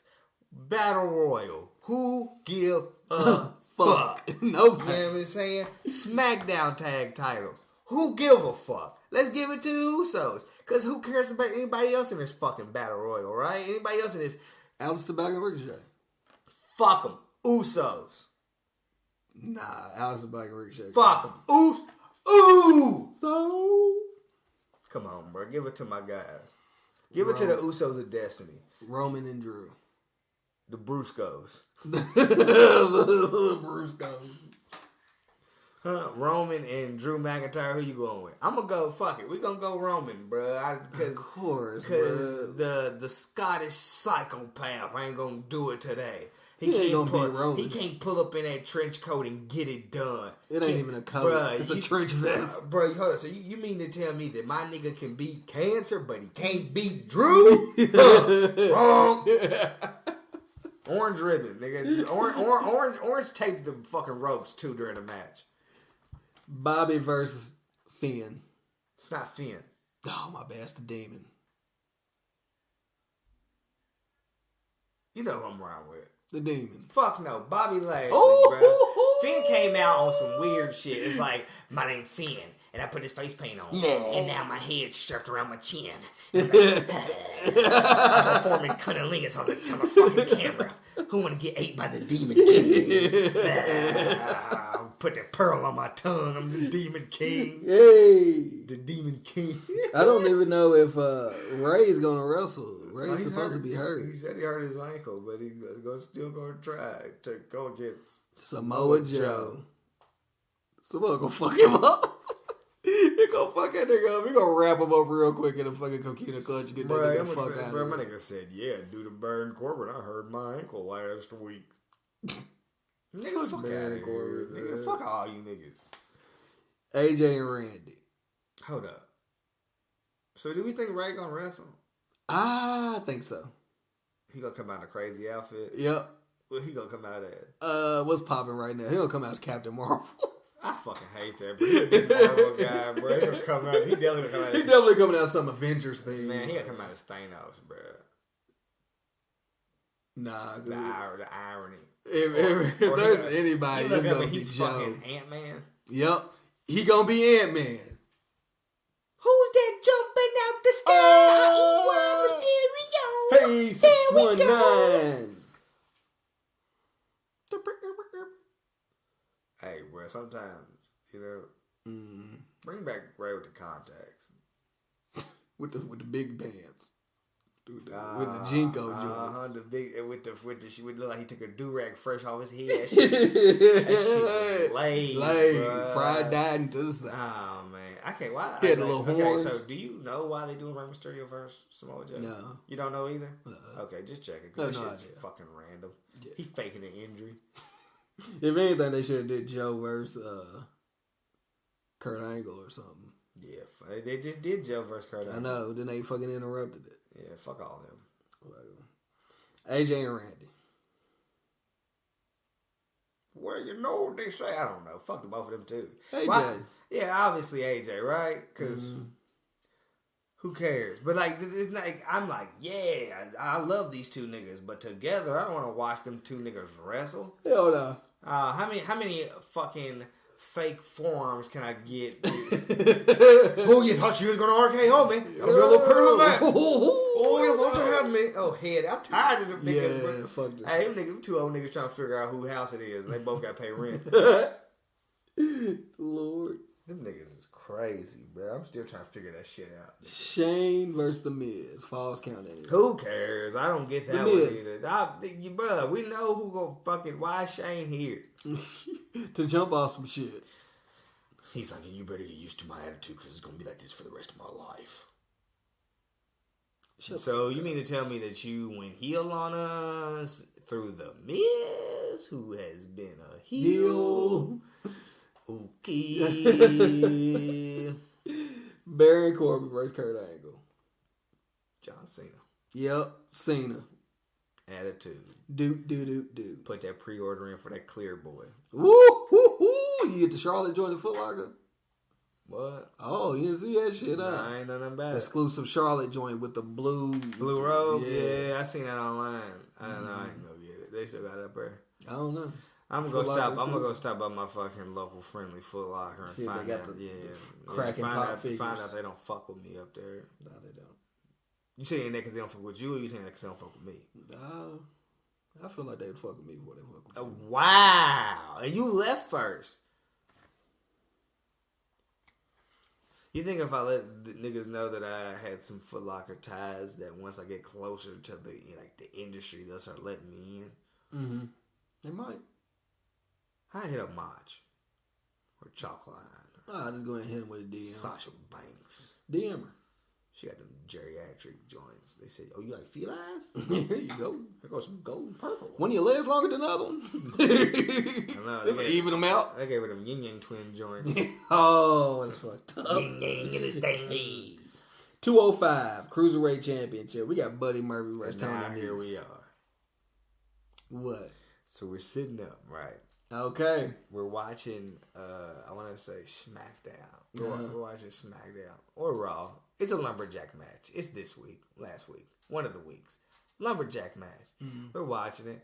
And they're like, yeah, it's a lumberjack match. I'm explaining to Kayla what a lumberjack match is. Like the people outside the ring, essentially, it's like a lumberjack match is like back in the day when niggas were lumberjacks chopping wood and shit. If two guys had an argument, everybody would circle them, and you two niggas got to duke it out. You can't run. If you try to run, the lumberjacks fucking basically build a wall. Like, here, nigga, I'll punch you too. Yeah. So whatever. You get thrown out the ring, lumberjacks attack it, they throw you back in. I'm asking her, can she name the people around the ring? Bruh. When she got she was like, I'm like, so do you know who any of these people are? She starts naming people off. She goes through it goes Tyler Breeze. I think she goes Titus O'Neil. She just starts naming off random motherfuckers. She gets to Heath Slater. She goes, and that's the guy that dates Alexa Bliss. Buddy. I looked at him, I said, you know what? Heath Slater kind of look like Buddy Murphy. You own to something. I'm keeping this one. So now, this is Heath Slater versus Tony Nese. I got kids. What's my nigga's name? His kid. Heath Slater's kid? Nah, Buddy Murphy's kid. I don't know. The pig. Oh, Larry Steve. Larry Steve.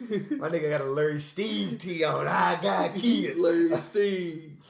Alright, bro. Is Larry Steve not his child? I guess so. On Larry Steve Instagram page, it says like kid of Alexa Bliss and Buddy Murphy. Oh, well, there we go. It's Larry Steve. Larry Steve. Why is that his name? Brother Country. I guess. Larry Steve, bro. Fucking Heath Slater and Alexa Bliss. Anybody that's made it into this far, please Google both of those people and get stupid weak. Get dumb weak. Because if Buddy Murphy isn't buff Heath Slater, I don't know who he is. And I still think it's dope that he runs with the fucking, what was their names? What was their names when Alexa Bliss was fucking... Blake and Murphy? Blake and Murphy. The Forgotten Bliss. That's alright.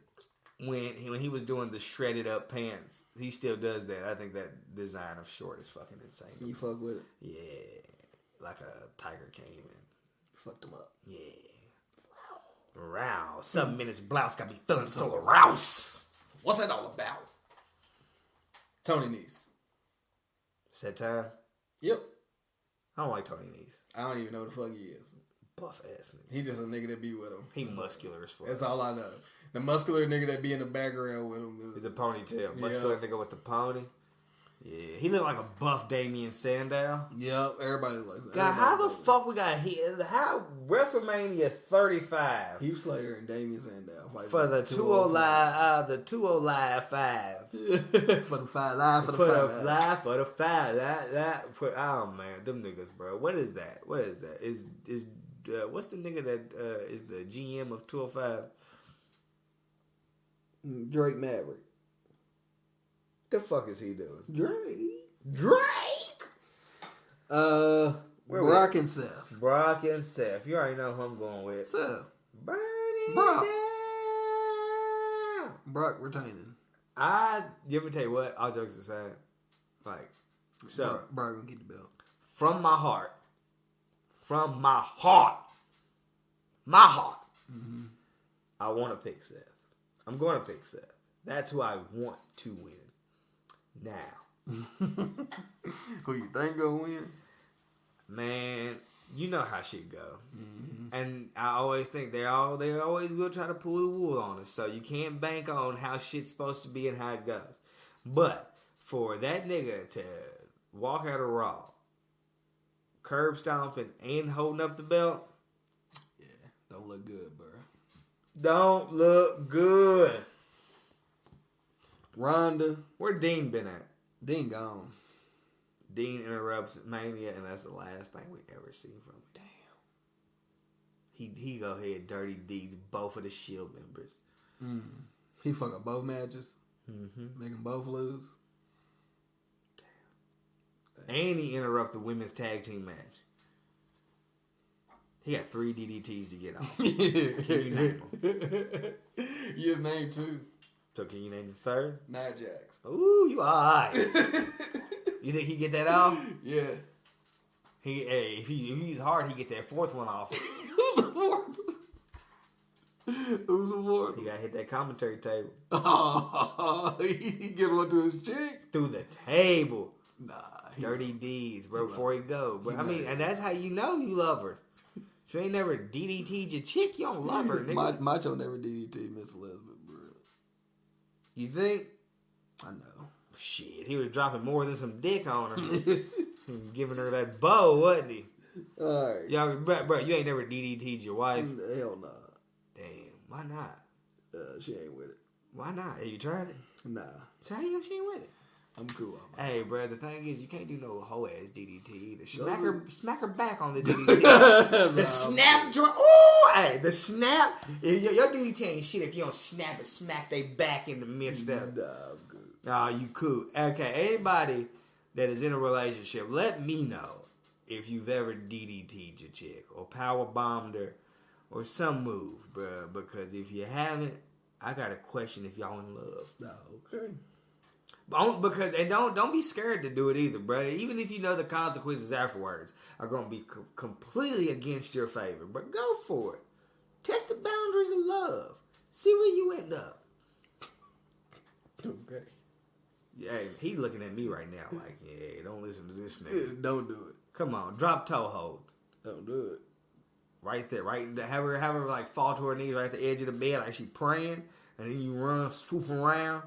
Who's that jumping out the sky? Can't eat. So not the 619 after the drop toe hold into the bed. Nah, you ain't got it, man.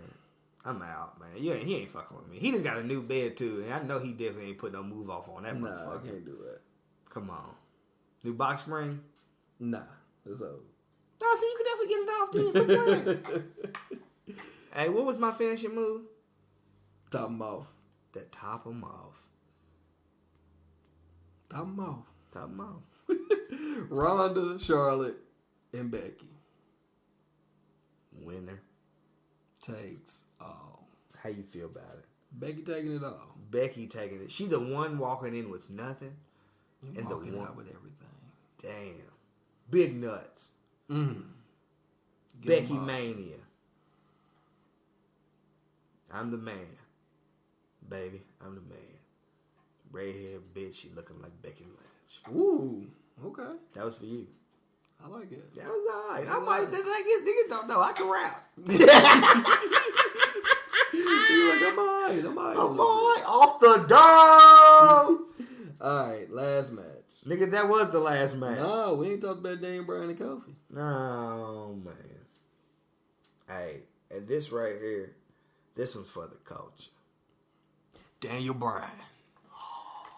Man, I think they're pushing it forward, bro. They're going to give it to us. They're going to give it to us. I don't know if they're going to fucking Zack Ryder us, but... it wouldn't matter with it.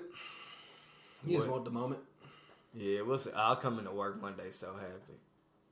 I can't wait till the day where I don't got to come into work. Yeah, right. I want to watch Mania and stay there. Yeah, that's what I want to do too. Yeah, man. No, but it's time. It's time. Like, I think everybody understands. It's time just in wrestling, period, you know? Yeah. Like, it's time to get away from the traditional bullshit that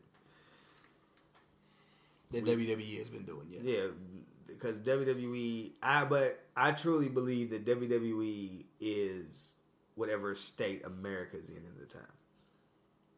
Yeah. And we're in the era of, like, all of that. Niggas are no longer fucking with that other shit.